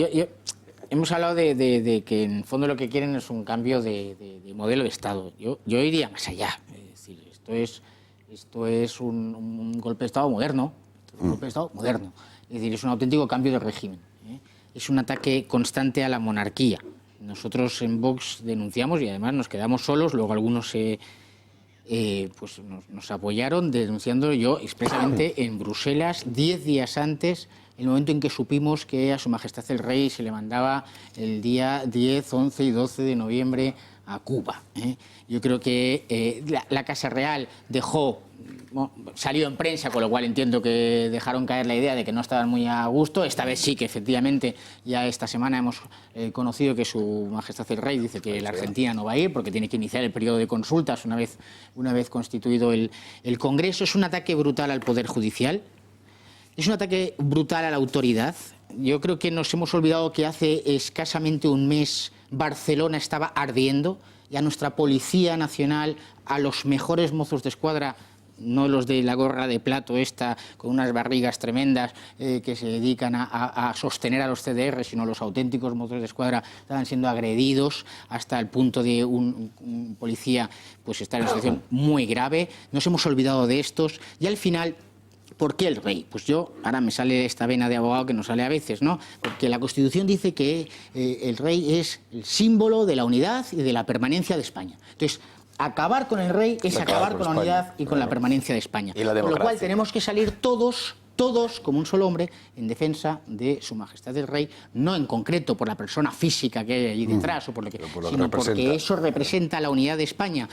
Y quieren crear un nuevo consenso y ahí sí que me preocupa muchísimo, y recojo el guante que ha puesto Luis, me preocupa mucho, no porque me sienta incómodo, pero que es todos en un lado y Vox es el auténtico enemigo. No porque me sienta incómodo, porque yo sé que tanto Vox en su programa como en sus actitudes pues somos esencialmente defensores de la Constitución, de la unidad, del orden, de la seguridad, de la libertad económica, de la propiedad, es decir, de lo que sustenta un Estado. Pero, y con último termino, y tienen dos temas que justo curiosamente han salido esta semana, que es la dictadura del género, ahí todos a un lado y Vox no sale en la foto, y otra, esta nueva secta del alarmismo climático, ¿no? Es donde ahí también todos a un lado y Vox, y todo se pretende configurar así. Entonces, hombre, los españoles tenemos que empezar a defender nuestra libertad individual y de pensamiento. Yo no sé, Jorge, si has estado en Bruselas esta semana, pero yo te puedo asegurar que esta semana, mediáticamente, de lo único que se trató, o sea, si había una estrategia mediática, era por un lado blanquear a las fuerzas separatistas, es decir, intentar decir que aquello que Esquerra, es decir, en el PSOE, nos olvidamos que en el Partido Socialista hubo una tal Isabel Cela que dijo: Bildu es un partido que está dentro de la Constitución. Y tuvo que salir uno de Bildu, Óscar Matuta, y decirle: señora Isela, que no, que esta Constitución no la queremos, que no la queremos, a ver si se enteran. El Partido Socialista tiene... que nuestros predecesores han matado, que nuestros predecesores han matado y mucho para creyendo que se puede llevar, lo puede corregir. Y una sola cosa más, estamos en una novela, una especie de Agatha Christie, y todavía no hemos hablado del mayordomo, que es el PSC.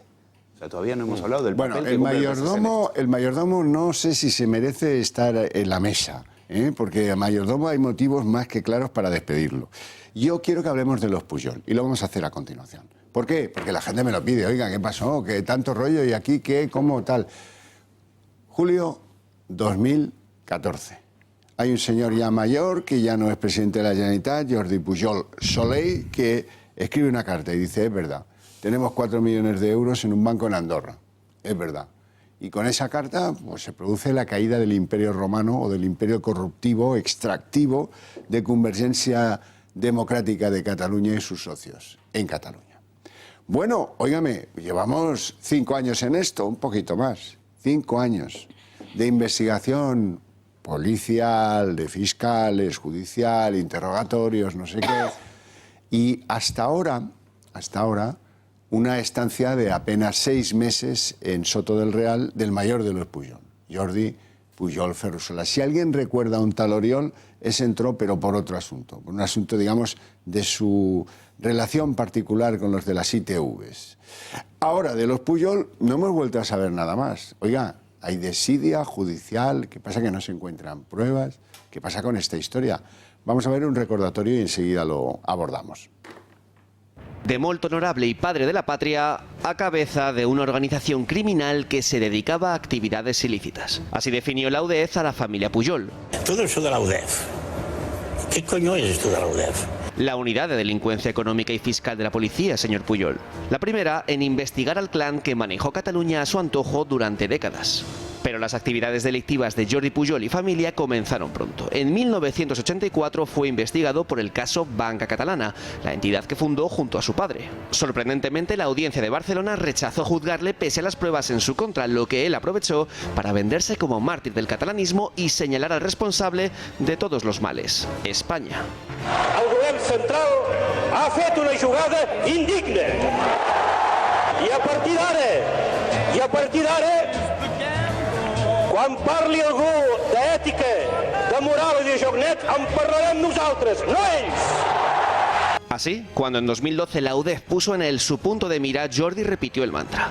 Aquesta història ja la coneixem. Si es veuen obligats a recórrer aquestes armes, és que nosaltres, Convergència i Unió, i m'atreveixo a dir que Catalunya, que anem bé. Sin embargo, esta vez no coló. Así acabó asumiendo toda la culpa del dinero de los Pujol en el extranjero para intentar exculpar a su familia. Mi padre, Florenci Pujol y Brugat, dispuso como última voluntad que un dinero ubicado en el extranjero, diferente del comprendido en su testamento y que no estaba regularizado en el momento de su muerte, fuese destinado a mis 7 hijos y a mi esposa. Lamentablemente no se encontró nunca el momento adecuado para regularizar esta herencia. No fue suficiente. En Cataluña era un secreto a voces que Convergencia, el partido del pujolismo, llevaba décadas podrido. Vostès tenen un problema, y aquest problema es diu 3%.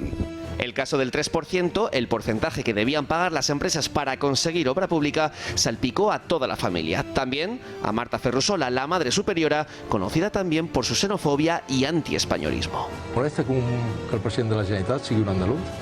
Un andalús que en tingui el nom en castellà, sí. Però un president de la Generalitat que ens mana a tots els catalans, per mi, ha de parlar bé el català i ha de tenir el nom en català. Jordi, el primogénito de los hijos, ingresó en la cárcel por supuestamente ocultar y blanquear las decenas de millones de euros que los Pujol habrían adquirido irregularmente. Apenas estuvo 7 meses en Soto del Real, de donde salió tras depositar 500.000 euros. Y ojo a Oriol, el quinto de los 7 hermanos, que obtuvo el 3er grado gracias al Departamento de Justicia de la Generalitat. En su caso, el exsecretario general de Convergencia admitió haber cometido cohecho, falsedad documental y tráfico de influencias en el caso de las ITV. El último de los casos por los que toda la familia Pujol y Convergencia están salpicados de corrupción. Qué casualidad que en cuanto afloró el escándalo, Artur Mas y los suyos comenzasen su radicalización hacia la independencia. Bueno, vamos a ver, ¿en qué fase se encuentra la instrucción del caso que afecta a los Pujol? Pues, han prorrogado la instrucción hasta dentro de varios años, no hay ninguna prisa, eso es sospechoso. Cuando la justicia no tiene prisa por resolver cosas, sospechen, porque esto no tiene el menor sentido. En primer lugar, rango de comparación.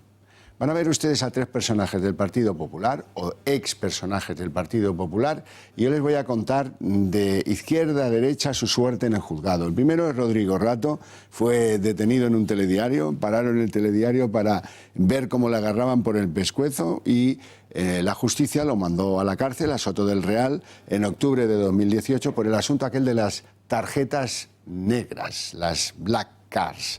Casi todos tuvieron semilibertad, régimen de semilibertad. Rato no lo tuvo.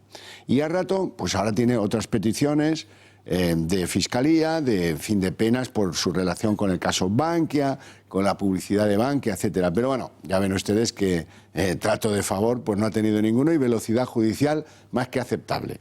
El del centro, Eduardo Zaplana, estuvo 295 días en la cárcel, sufre una leucemia y anda que no le costó al abogado pedir veces y veces al juzgado que le dejaran salir, que le dejaran tratarse fuera del régimen carcelario. Costó un triunfo. Estaba en la cárcel, por cierto, por un caso que ya todo el mundo ha olvidado, que se llamaba caso Erial. El de la derecha del todo, Jaume Matas, el expresidente balear, exministro de Fomento, bien, bueno, condenado en primera instancia a 6 años de cárcel. El Supremo se lo rebaja a 9 meses. Y caso extraordinario en el mundo judicial español, alguien que tiene como primera condena 9 meses de cárcel, ingresa en la cárcel. El único caso en España, nadie va a la cárcel si es condenado a 9 meses. Nunca. Menos Matas, porque alguien presume que van a venir cosas peores. Y ese alguien es alguien que lleva toga. Y en cualquier caso, ¿qué pasa con él? Pues le mandaron a Segovia, a la cárcel, y luego salió en tercer grado, pero ya enseguida le pilla el caso Nos. Y empalma esa segunda condena que alguien le hizo ya el descuento previo, antes que... Bueno, y los Pujol, mientras tanto, en casa. Oiga, pero vamos a ver. ¿Y cómo se ha llevado la investigación del caso Pujol? Se preguntarán ustedes. Yo les voy a dar algunos toques sobre algunos pequeñísimos asuntos. La Fiscalía Anticorrupción nos empezó a contar que había 3.000 millones de los Pujol en paraísos fiscales. ¿Cierto o no cierto? Usted se acordará, don Luis. Bueno, luego no sé quién ordenó bajarlo a 2.500. Bueno, y seguimos buscando. El último informe de la Fiscalía habla de 290 millones. Oiga, vamos a ver, seamos un poco sensatos, ¿eh? Entre 2.500 millones y 290, ¿saben ustedes? Yo no. La diferencia en millones de euros que hay es extraordinaria. No se puede ser tan frívolo. ¿Saben ustedes cuánto hace que no se toma declaración a nadie en el caso de los Pujol? 1 año y 6 meses. Inactividad total. Y piden, oiga, prolongar la capacidad de instrucción 2 años más. Y se la conceden y ahora la tenemos prorrogada hasta no sé qué, no sé qué fecha, una fecha lejanísima, por cierto. Bueno, ¿y cómo va la cosa? Tenemos... En fin, la cuestión aquí fundamental, ya sabemos que ellos, lo declara el propio Pujol, tenían 400 millones en Andorra. La cuestión fundamental es cuánto le hemos pillado a la familia Pujol en los paraísos fiscales. 0. Hasta ahora, 0. Bueno, segunda cuestión. Hemos llegado a demostrar que había causa-efecto entre las empresas que pagaban una coima a los Pujol para recibir favores, contratos, etcétera, en las administraciones de cuando Pujol mandaba en la Generalitat o después.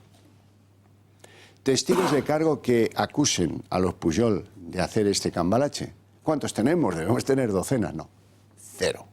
No tenemos ninguno. ¿Cómo? Pero qué tremendo fracaso. Y entonces uno dice, tráigame el expediente, que me lo voy a mirar a fondo. ¿Quién empezó a trabajar en este asunto? La UDEF. Bueno, ya han oído que el patriarca dice, ¿pero qué coño es la UDEF? No, bueno, la UDEF tiene el orgullo colgado en este asunto, ¿no? Bueno, yo no sé quién, ni cómo, ni por qué, pero pusieron a trabajar en esto a un tal Villarejo. ¿Ya saben? El que pasa con la carpeta así y anda como un pingüino. Ese. Ese es el que lleva a la organización esta policíaca que hay en Madrid, en Canillas, a los tipos que ayudan a configurar la impresión que tiene la justicia española sobre los Pujol. Y son Javier de la Rosa. Javier de la Rosa, mentiroso compulsivo, de lo que declaró allí no vale nada, pero cobró por declarar. Cobró por declarar, y lo dice él. Y está grabado diciéndolo. Por cierto que reclama la mitad, porque le prometieron 300.000 y le han dado solo 150.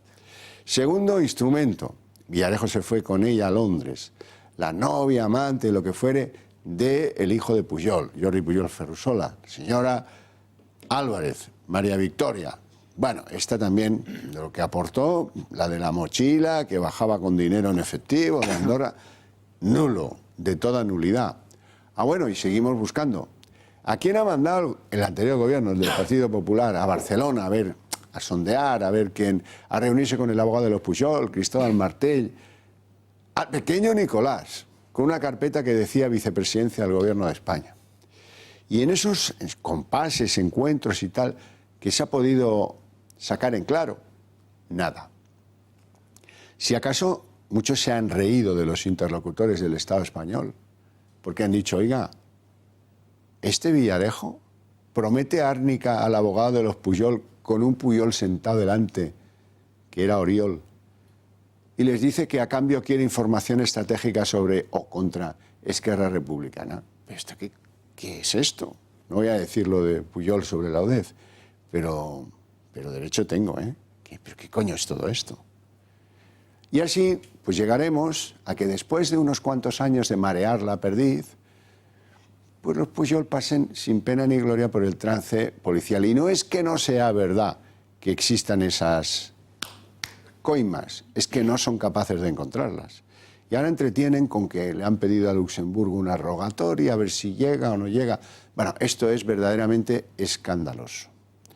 Y como probablemente uno de los periodistas que se han comprometido más en la exhaustiva investigación, escuchando a la UDEF, escuchando a los fiscales, escuchando a tal, quiero que escuchen a Esteban Urreiztieta, su director del Mundo, al que le hemos planteado toda esta batería de cuestiones, a ver qué es lo que opina. Pues está pasando que el caso Pujol, que a priori es uno de los casos de corrupción más importantes que se están investigando en estos momentos en la Audiencia Nacional, se encuentra en el dique seco, con la única novedad de que la policía durante el último verano asegura que ha encontrado una nueva fortuna del clan catalán en paraísos fiscales, concretamente en Andorra y Suiza. En estos momentos se está pendiente de las comisiones rogatorias para recabar la información de esa teórica nueva fortuna, y queda todo a expensas de esa nueva documentación para que el juez determine de una vez si manda a juicio a toda la familia por componer, como ha sostenido durante muchas veces, una organización criminal. Bueno, aquí hay una cuestión, hay una noticia buena para los Pujol, que es que en estos momentos en la investigación no se ha podido acreditar todavía de manera fehaciente qué empresarios y a cambio de qué contratos públicos les pagaron supuestamente comisiones a la familia por sus influencias y por sus gestiones. Y la noticia más negativa para el clan catalán es, sin lugar a dudas, bueno, pues la ya conocida tenencia de dinero en el extranjero, concretamente en Andorra, un dinero que no fue declarado, así como las innumerables operaciones llevadas a cabo por la familia y concretamente por el primogénito Jordi Pujol Ferrusola en numerosos paraísos fiscales. Sin embargo, si no se acredita la conexión con los contratos públicos, si no se acredita la conexión con empresarios en concretos de esa supuesta fortuna, el delito de cohecho y por lo tanto el de blanqueo de capitales se encuentra en estos momentos en el alambre. Para lo bueno y para lo malo, el caso Pujol está ligado a la actuación policial y está ligado a la actuación de una serie de comisarios que en estos momentos se encuentran imputados por la Audiencia Nacional. Fue el comisario Villarejo el encargado de poner en marcha la génesis del caso Pujol, con la captación de la exnovia de Jordi Pujol Ferrusola, con la captación del empresario Javier de la Rosa.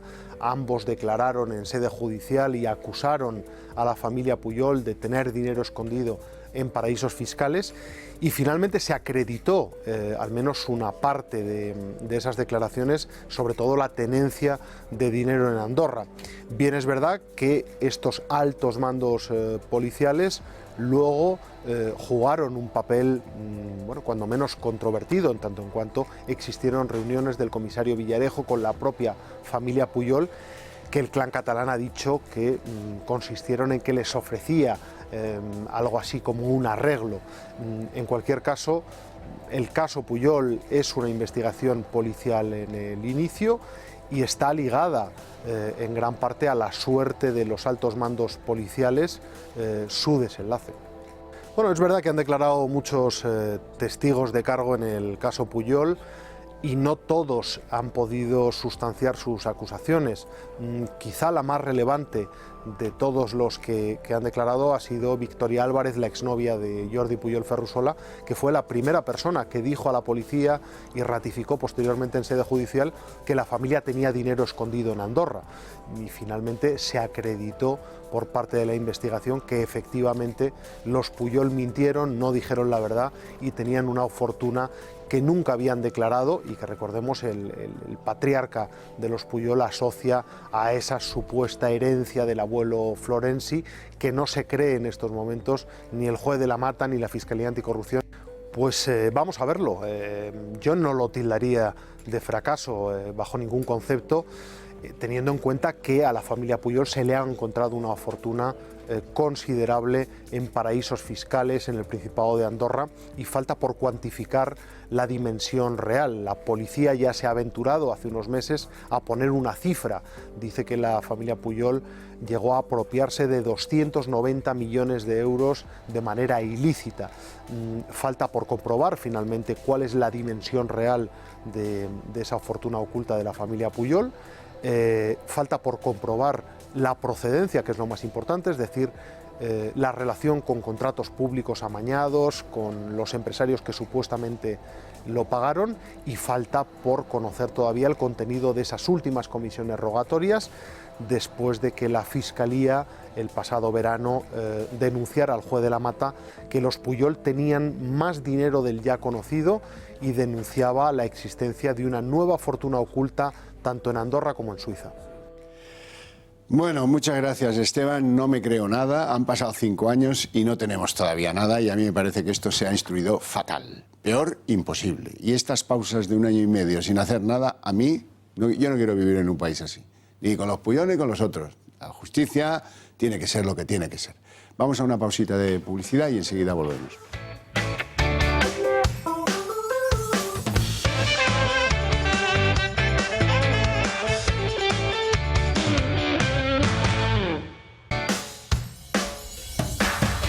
Bueno, estamos en el caso Pujol. Sé que mucha gente se pregunta, pero oiga, ¿y eso cómo está? Bueno, pues eso está, y lo lamento de veras, en que de todas las relaciones con una lista enorme y larga de empresas que, en fin, le habían vendido o habían recibido contratos muy suculentos de la Generalitat, Isolux, Cofisa, en fin, todas esas supuestas colaboraciones pro domo causa, pues han quedado por ahora en muy poco en lo judicial, o en nada.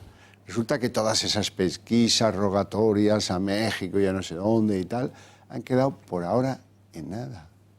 Y resulta que además esto es muy divertido, porque los abogados que están jugando todos la carta del día después, me dicen que están pendientes de a ver qué pasa en el asunto del Palau.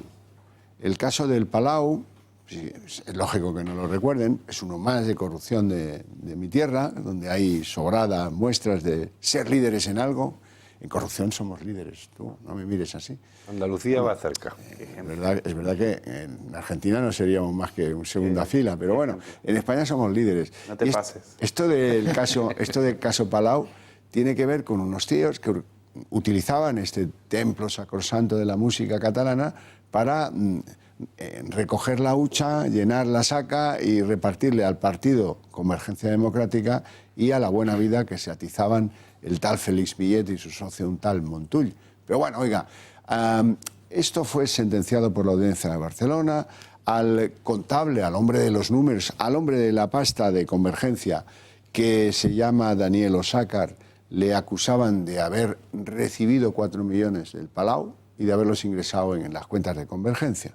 Razón por la cual pues, la audiencia le condenó a 4 años de cárcel, 4 años y 5 meses de cárcel. Bueno, y ahora están todos preocupados porque toca la hora de validar el trabajo de los fiscales y de los policías con el tal Osàcar y con la corrupción de Convergencia en el Supremo. La sentencia está a punto de salir, probablemente salga dentro de unos días. Y si la sentencia exonera de responsabilidades a Daniel Osàcar, el contable de Convergencia, pues como que le da un pedazo de bofetón morrocotudo a la Fiscalía Anticorrupción y a los métodos que en este caso no han sido mucho mejores que los que han utilizado en la investigación del caso Pujol. O sea que está todo el mundo esperando en el wait and see a ver qué pasa con el caso del Palau. Usted se acordará de todo esto, del caso Palau y todo esto, ¿no? Claro, pues es que no avanzamos porque no hay condenas contundentes, ni investigaciones precisas, ni elementos que aportar que hagan que tenemos que estar ahora temblando de que el Supremo tumbe lo que decidió la Audiencia de Barcelona, pero que todo el mundo, la prensa y el público en general conoció ese concepto de partícipe a título lucrativo, ¿no? Es decir, el que participa en una actividad delictiva y a propósito de eso, la sede de Convergencia está efectivamente embargada. Entonces, yo creo que hay un elemento muy importante, más allá de las cuestiones técnicas que, como comprenderá, pues no sabemos cómo se está instruyendo ni qué motivo da lugar al retraso en las comisiones rogatorias, etcétera. Hay un elemento muy importante aquí. Y lo siento, pero vamos, no me voy a meter ni con Javier Horcajo ni con Intereconomía, pero es el elemento mediático. El elemento mediático, la prensa influye mucho en la tramitación de los procesos judiciales. Entonces, aquí ha habido un silencio mediático, porque es que hay que entender que el clan Pujol, una historia de corrupción, bien, efectivamente, de corrupción económica, pero la mayor corrupción es la corrupción política y la corrupción moral en la que los Pujol metieron a la sociedad catalana y a todo. Es decir, entonces, hay un silencio absolutamente en todos los medios. En Cataluña de esto no se ha hablado, ni se ha hablado nunca. Nunca. Pero yo creo que incluso también los medios nacionales, quizá porque tienen muchísimos temas y se abren muchísimos frentes, no se ha perseguido. En cambio, con los otros temas que ha sacado de los también, porque también hay que decirlo, oye, pues estaban en casos de corrupción de estos del Partido Popular, pues le ha costado un gobierno al Partido Popular, le ha costado perder numerosos gobiernos autonómicos, y la prensa nacional ha estado encima con una persecución constante. Y esa misma persecución no se ha producido respecto de estos señores perdón, que siguen paseando con tranquilidad por las calles de Barcelona. Los mejores momentos de los pasacalles en octubre de 2017, cuando pues salíamos con los jóvenes a proclamar la unidad nacional por las noches desde la Plaza Artós y volvíamos a Plaza Artós, era porque siempre parábamos delante de la casa de la familia Pujol, hacíamos ahí una parada, pues en ocasiones 500 y en otras ocasiones 3.000 o 4.000 jóvenes a gritarles, y realmente eran momentos mágicos, pero es que no se habla de este tema en Cataluña. Ya. Y esto hace que los fiscales no se vean apremiados, la policía no se vea apremiada, es decir, no dejan de ser profesionales. Y si tú te llegas a tu puesto de trabajo y te encuentras con portadas en todos los periódicos y se abren todos los telediarios diciendo la Fiscalía tiene enlentece la tramitación del caso de Pujol, pero lo hemos visto con el caso de los ERE, en el que de forma sorprendente, yo me he dedicado a la abogacía pues 16 años, de forma sorprendente se dicta una providencia y se dice que el ponente dictará la sentencia 10 días más tarde de la fecha de señalamiento y fallo que se había comunicado a las partes.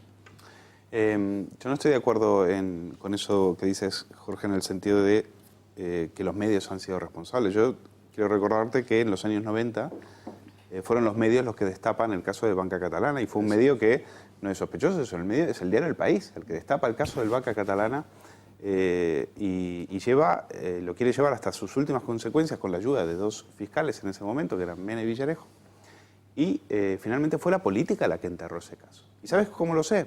Porque lo contaron los propios dueños del diario El País, que nos mandaron...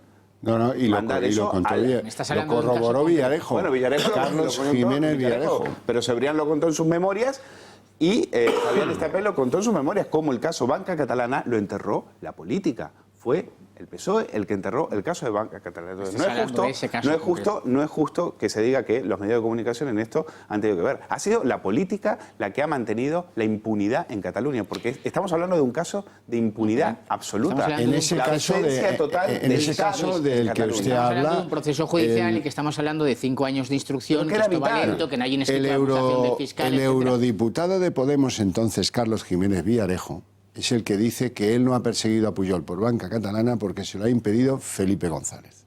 No la política. La política del señor Partido Socialista. Está en el poder Felipe González. Por cierto, para rectificar en todo esto, se encuentra antes los fiscales eran gente muy seria. Y se encuentra un fiscal que dice, ¿cómo? Si es delito, es delito. A usted no le convenga. Y se cargan a un fiscal general del Estado, lo vuelan por los aires y le obligan a rectificar a este que hemos citado antes, al tal Alfonso Guerra. Luca.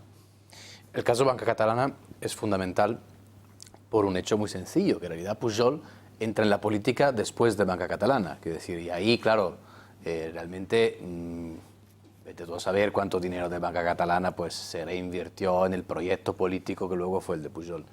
Y es cierto que lo destapa la prensa. También es cierto que el caso Banca Catalana muere con el nacimiento de TV3. Y cuando TV3 nació, quien trabaja en el periodismo sabe, desgraciadamente, dos cosas: que el trabajo es muy precario y que el sueldo no es muy alto. En TV3 tienes trabajo fijo y sueldo alto. Y con esto creo que lo dejo. Y uno de los periodistas que llevaba el caso, que era Quintá, fue fichado por el pujolismo. Dos de los pocos periodistas que tenía en aquella época el País en Barcelona se fueron: uno de director de la cadena, Alfons Quintá, y el otro de director de la corporación. Y claro, así, oiga, se callan las voluntades. Pero bueno, yo quiero que oigan, porque muchos en su casa están pensando, aquellas amenazas que hizo el ladino este de Jordi Pujol han sido muy útiles, y sin ellas no se va a comprender por qué no actúa la justicia. Quiero recordar esas amenazas. Que si va segant, diguem, la branca d'un arbre, al final cau tota la branca, tots els nius que hi ha. No, és que només caurà aquell de ra, no, cauran tots.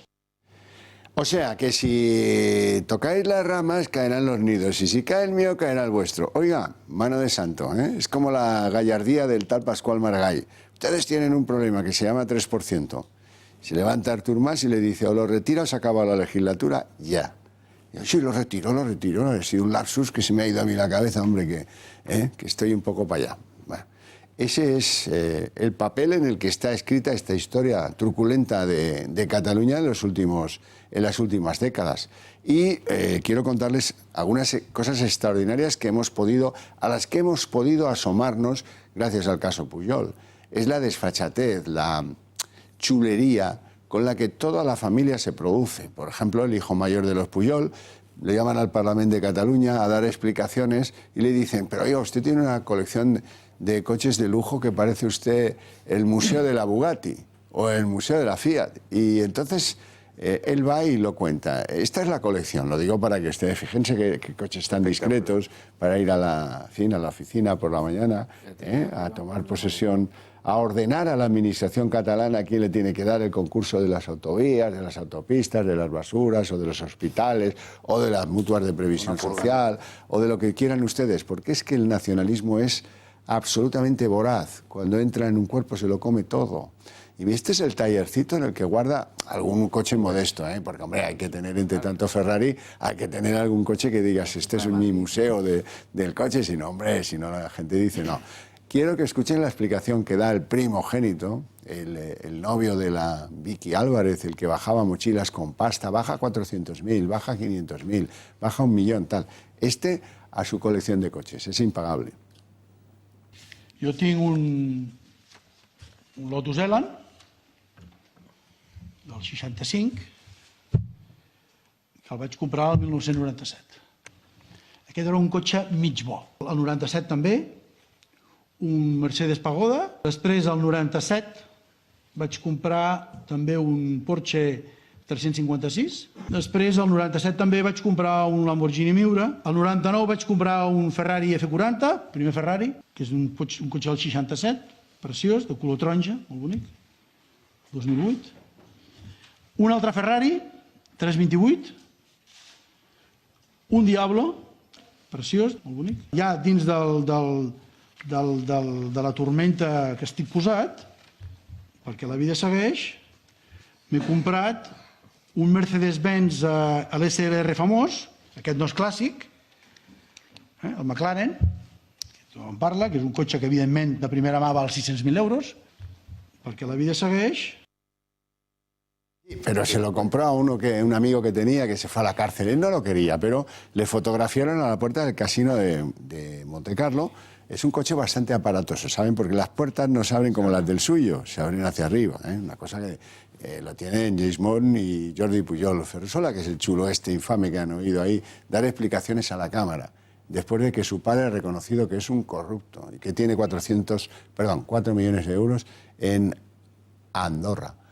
Bueno, Si acaso tengo que contarles de este caballero, Jordi Pujol Ferrusola. Este fue 6 meses a la cárcel, cosa insólita, a Soto del Real. Luego salió porque, en fin, tampoco parece que el juez tuviera demasiada voluntad en interrogarlo y tal. Y fíjense si es chulo que en la cárcel tuvieron que colgar esta nota que van a ver a continuación para que hiciera el favor de ir a retirar sus pertenencias porque se había ido dando portazo a los barrotes de la cárcel y había dejado su ropa allí porque no quería saber tanto o tener tanto que ver con Soto del Real. Se conoce que el olor a azotal le castigaba por las noches y ahí quedó la nota expuesta a una eternidad. No, quería decir que, fíjate que tú habías empezado hablando de Rato, de Zaplana, de Matas, claro. Y es que el 19 de abril del 17 detienen también a Ignacio González. Entonces la gente se empieza a preguntar y dice, oye, ¿qué está pasando aquí? Se están pasando.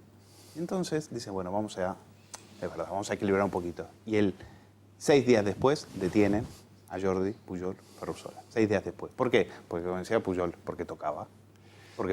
Y lo soltaron en diciembre de ese año. Bueno, miren, si acaso ha aportado algo 5 años de trabajos de lo más florido de la Audiencia Nacional, de lo más florido de la Fiscalía Anticorrupción, de lo más florido de la Policía, bueno, y algunas otras cosas que no son tan floridas, es este descubrimiento. Resulta que aparece una nota autógrafa de la señora esposa de Pujol, Marta Ferrusola, la madre de los coches, que le dice a un banquero en Andorra, le dice, hola, soy la madre superiora. Hace el favor de liberar 2 misales y dárselos al portador de la misiva o ingresarlos en la cuenta, no sé cómo es el cuento. La historia es que ese papel es de lo poco que tenemos nuevo en la investigación. Por cierto que lo trajo un banquero andorrano, Higini Cierco. Lo entregó ahí en la Audiencia Nacional y les dijo, miren, yo creo que esta señora no tiene un papel muy inocente como madre del clan, ¿no? Algún papel, algo comprometido sí que tiene. Y luego, pues la explicación, otra chulería, que da el segundo de los hijos de los Pujol, se llama Josep, cuando le preguntan, oiga, ¿esto es su madre? ¿Qué cachondeo es esto de la madre superiora y los misales y todo este rollo? Y se le escapa hasta la risa. Nos toma por imbéciles, escúchenlo. Vostè diu que aquest escrit no és de la seva mare? No el reconeix. Ella no el reconeix? No. I vosaltres no reconeixeu la seva lletra? La lletra s'assembla molt. Però, per exemple, mira... Vostè està en disposició de dir-me que aquesta nota és falsa? Aquesta nota, en part, és falsa, perquè, mira, hi ha una cosa que no has dit en el text, que és com acaba el text. Marta. Tu has vist alguna vegada una nota d'un banc firmada? O sea, la letra sí es de mi madre, está claro. Ahora, pero ¿cómo cabe en cabeza alguna que pueda firmar una nota con su nombre, Marta? Es que, vamos, se han burlado tanto en estos 5 años los Pujol de todos los españoles y de los catalanes más. Imagínense la gente decente que vota o votó en su día Pujol. ¿Qué deben pensar esos de esta copla, no? Digo yo que alguno habrá, ¿no?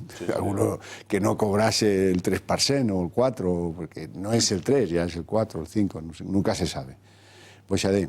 No hay muchos, ¿eh? No hay muchos que votaran en la vieja convergencia y ahora hayan entrado en razón. Alguno hay que anda un poquito perdido por Cataluña preguntándose a quién votar, y por esos trasvases tan brutales de votos que hay en Cataluña precisamente, pero es que esa corrupción es fundamentalmente corrupción moral.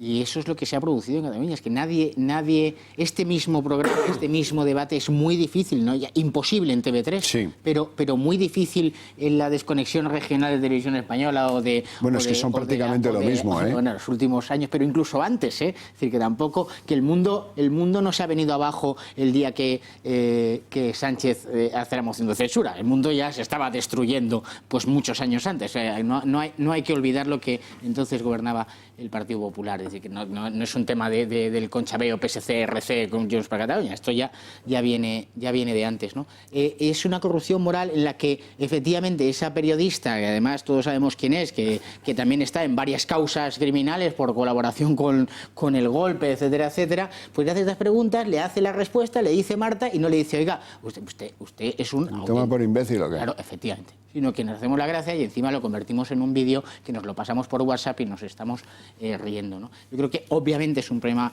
gravísimo. Y lo que más me preocupa es saber qué hay detrás, me refiero.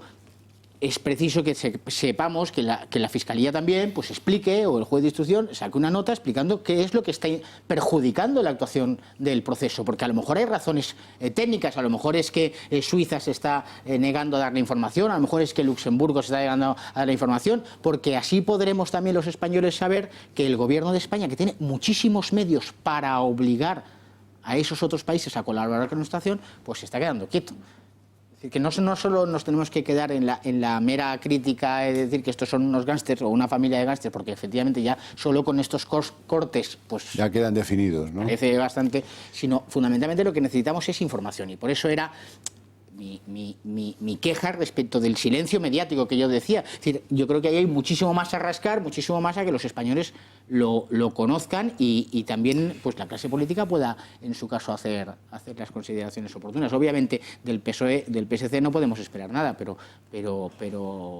hay muchos otros. Sí, desde luego que sí. Don Raúl, lo voy a coger donde lo ha dejado don Jorge, ¿no? Es sábado por la noche, es muy tarde, y yo creo que ya pues a más de uno nos revuelve el estómago para dormir viendo estas cosas, ¿no? Pero cuando se dan tres elementos en la vida, que es la no actuación del establishment político, la no interactuación de los medios de comunicación en mayor medida, y otra que te podríamos introducir ahora, que ha sido la tardanza, por llamarlo de alguna manera, o pereza del Poder Judicial y la Fiscalía para incoar e instruir, será por algo. Y será por algo, dice usted que es empresario. Bueno, imagínese que comete la torpeza de ponerme a mí al frente del negocio. Y me va a pedir eso tan fino y tan moderno de un forecast, ¿verdad? Y entonces yo se lo tendré que hacer porque usted me paga. Y le digo, mire, don Raúl, vamos a ganar este año 3.000 millones. Y llega el cierre y me presento un día a su despacho y le digo... Hay cero. Mire, don Raúl, yo creo que la expectativa de ganancias son 290 millones. ¿Usted me echa a la calle o no? Bueno, no, últimamente no se echa nadie a la calle, en todo caso se desvincula. Pero bueno, sí, la salida sería la misma. Ya.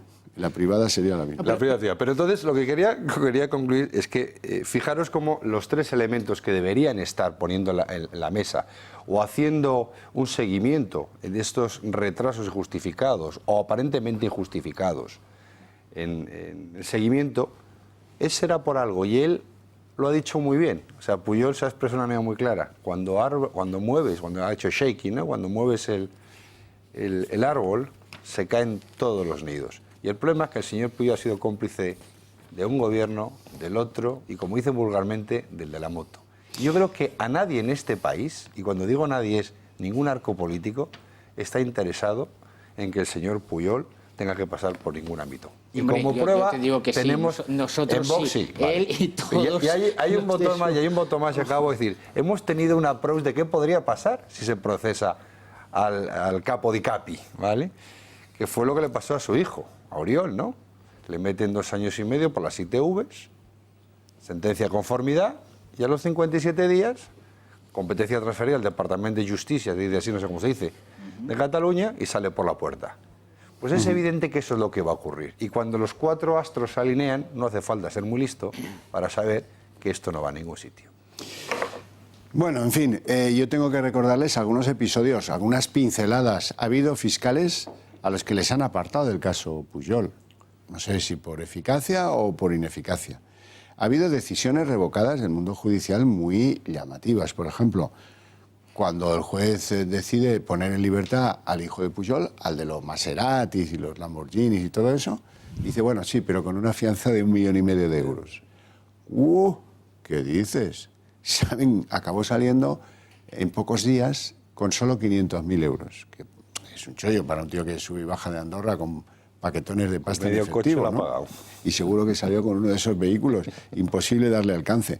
Muchas cosas, muchas, las que están detrás de todo esto, opciones, opiniones, manejo de un procedimiento, en fin, que en primer lugar lo instruye Pablo Ruz y luego lo sigue el juez de la Mata. Y bueno, y ahora da la sensación de lo que tienen ahí en stand-by, a ver si no tienen que hacer como con Mario Conde, que fue reconocer, mire, la hemos cagado, usted tenía razón, lo que dijo era verdad, lo que sosteníamos nosotros, Fiscalía Anticorrupción también, Fiscalía Anticorrupción también, era mentira. Y bueno, ahí está en libertad y no sé cómo le habrán compensado por la agonía sufrida y el descrédito y haber contado esa fiscalía y esos juzgados, que era un bicho imperdonable, ¿no? Bueno, Luis, que te veo con ganas. No, quería preguntarte porque tú en tu libro de alguna manera pones también el dedo en la llaga y lo has comentado aquí, en una mala investigación, en esa impunidad que ha llevado a no hacer, esa inacción que no ha llevado a nada, y cuando toca hacer algo, pues recurrimos ¿a quién? Recurrimos a la pobre Vicky Álvarez, que hoy vive del crowdfunding, totalmente apestada, al Villarejo, al pequeño Nicolás. Es decir, esas son las fuerzas del Estado y a un ministro del Interior que se deja grabar.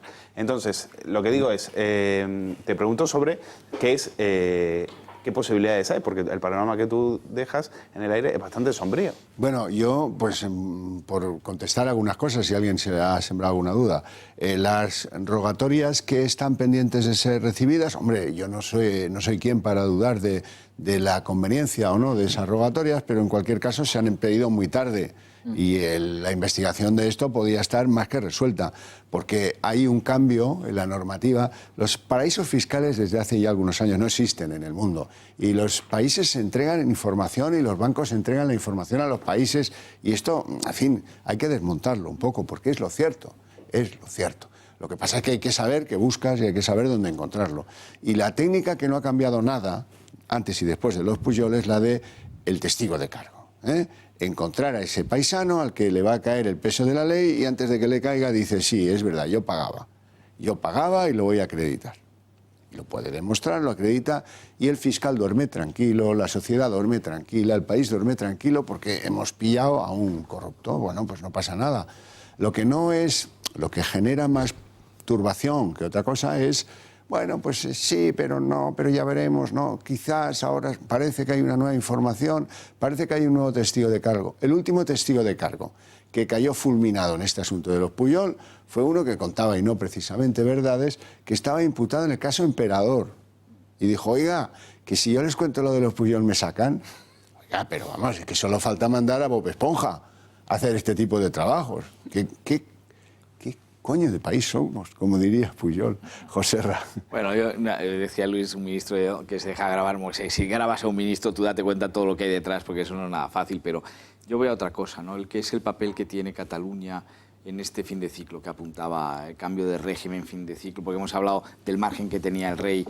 Yo creo que el rey está a la altura, ¿no? Constitucionalmente y personalmente. Pero claro, cuando has puesto el paralelismo de 3 casos de corrupción que tocan al PP con esas figuras tan señaladas y que van así de rápido, y además el paralelismo es hasta muy actual porque, si no recuerdo mal, y la comparativa me la hizo un abogado y si no pido disculpas, o sea, Rato en ese caso de las tarjetas Black es por malversación, lo mismo que por los ERES no ha hecho absolutamente nada. ERES, Rodrigo Rato, fijaros, o sea, no hay que irse a la cosa. No quiero hacer el paralelismo de Zaplana con el caso de salud, pero Jaume Matas, en cuanto le quieren dar el tercer grado, es precisamente instituciones penitenciarias las que dice que no se le puede dar. O sea, a ver qué paralelismo tenemos con la sentencia de rebelión con los presos de Esquerra Republicana, ¿no? Entonces yo estoy viendo que es que Cataluña tiene un papel determinante en todo este fin de ciclo, ¿no? Y entonces, si tú lo llevas hasta la familia Pujol, pues espérate que no estuviera todo plantado y que tuviera una finalidad política de mucho mayor calado de lo que estamos nosotros vislumbrando aquí, ¿no? Yo no sé si don Jorge Buixadet vivió esto como lo viví yo, pero cuando el viejo Pujol reconoce que tiene dinero en Andorra, perdón, al principio fue un mazazo. Al principio los... Ya hablo yo. Sí. Sí. Pues no sé. Luis, ¿qué piensas de todo esto? No. A ver, yo no, obviamente no lo viví como tú porque yo en ese momento estaba ejerciendo de abogado del Estado y obviamente lo veíamos todo porque eran causas en las que además estábamos pendientes de recibir las correspondientes instrucciones del Ministerio para comparecer, como por ejemplo sucedió en el caso Palau, donde la Abogacía del Estado sí que compareció en nombre del Ministerio, Y sin embargo estábamos esperando la comparecencia de la Generalitat, que también estaba en la Fundación Palau, y seguía sin comparecer la propia Generalitat para acusar, porque evidentemente, claro, que la Generalitat acusase aquí a los que, por otra parte, y eso sí que ya tenemos una sentencia de la Audiencia Provincial, no firme, pero que condena por 4 millones de euros, efectivamente, ingresos ilícitos en Convergencia, pues...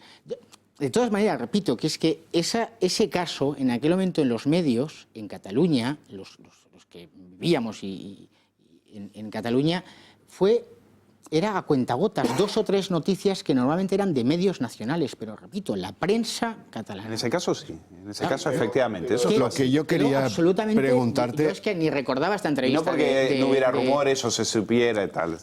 Era más bien la idea era enterrarlo todo lo trabajé como periodista 30 años en Cataluña y publicaba en Diario 16, en El País y en otros medios, Cambio 16, cosas claras de corrupción de Convergencia. Lo que pasa es que, claro, eran medios de fuera, eran enemigos de la causa. Claro. Yo lo que quería, y te agradezco el capote, No, hombre, no. Jorge, pero lo que quería preguntarte es, mira, al menos yo tengo la sensación de que cuando el hombre reconoce ser un delincuente fiscal, tener dinero escondido y tal, el edificio se desmorona. Pero en 15 días, 15, se rearma de nuevo. Y el pretexto es, bueno, oiga, sí, robaban, pero por lo menos eran los nuestros. Claro, es que esa es la clave. La clave de la mentalidad del votante nacionalista estuvo herida 15 días, y no, ni un minuto más. Xavier, eso pasa en todos los votantes. Estamos poniendo el paralelismo, que lo habías hecho, y decir educadamente que no querías hacer paralelismo, yo lo haría, porque por desgracia la justicia no es igual para todos en España, ni para el ciudadano de pie, ni mucho menos para algún establishment. Pero lo que sí tenemos muy claro es que en el caso de los Pujol no es una cuestión más allá o meramente de si debería ser o no ser tratado como un delincuente normal, habiendo reconocido el delito. Es que en el procedimiento que el señor Pujol desarrolle todavía no hay ni un mero ápice de arrepentimiento, no hay una mera excusa, no hay un mero reconocimiento de nada, porque en esa entrevista de la que usted habla, al señor Pujol se le pregunta si tenía dinero en paraísos extranjeros. Sí. Y él dijo rotundamente no. Y cuando le dicen, ¿y Andorra? Dice, eso no es un país extranjero. ¿Vale? Entonces, ahí lo que está es mintiendo. Entonces, la impunidad cuanto uno siente cuando se dirige a un medio, a un país y a un votante, es lo que nos pasa mucho en España. El Partido Socialista ha cometido el mayor acto de latrocinio que se puede ocurrir en la democracia española. Sus votantes se lo van a perdonar rápido. Y por supuesto, en cuanto el señor Pujol se enarbole la bandera del independentismo y se vuelva a enarbolar la causa catalana, sus votantes se olvidarán que les ha robado y les ha exprimido. Volverá a ser un líder carismático al frente de una causa para ellos justa. Luca, terminas tú, que estamos al filo de nuestra hora. Y rápidamente, yo creo que en realidad sí que en parte la sociedad catalana el tema de Pujol afectó y ha afectado. El problema es que la pantalla cambió enseguida. Quiero decir, es que evidentemente Pujol, él ha querido ser y ha pensado poder representar Cataluña, ¿no? Quiero decir, es que él es Cataluña y lo dijo él mismo, ¿no? Cataluña es mía. Cataluña es mía. Yo creo que mucha gente sí que le ha afectado. El problema, ¿cuál es? Es que la pantalla que ha cambiado rápidamente. Entonces ya era independencia, ya era... Claro, España es una dictadura. El cambio de campaña es ir a la independencia para que algunos olviden según qué cosas. Bueno, no tenemos tiempo para más. Les agradezco mucho habernos elegido y les espero el próximo sábado a las 10 de la noche. Muchas gracias.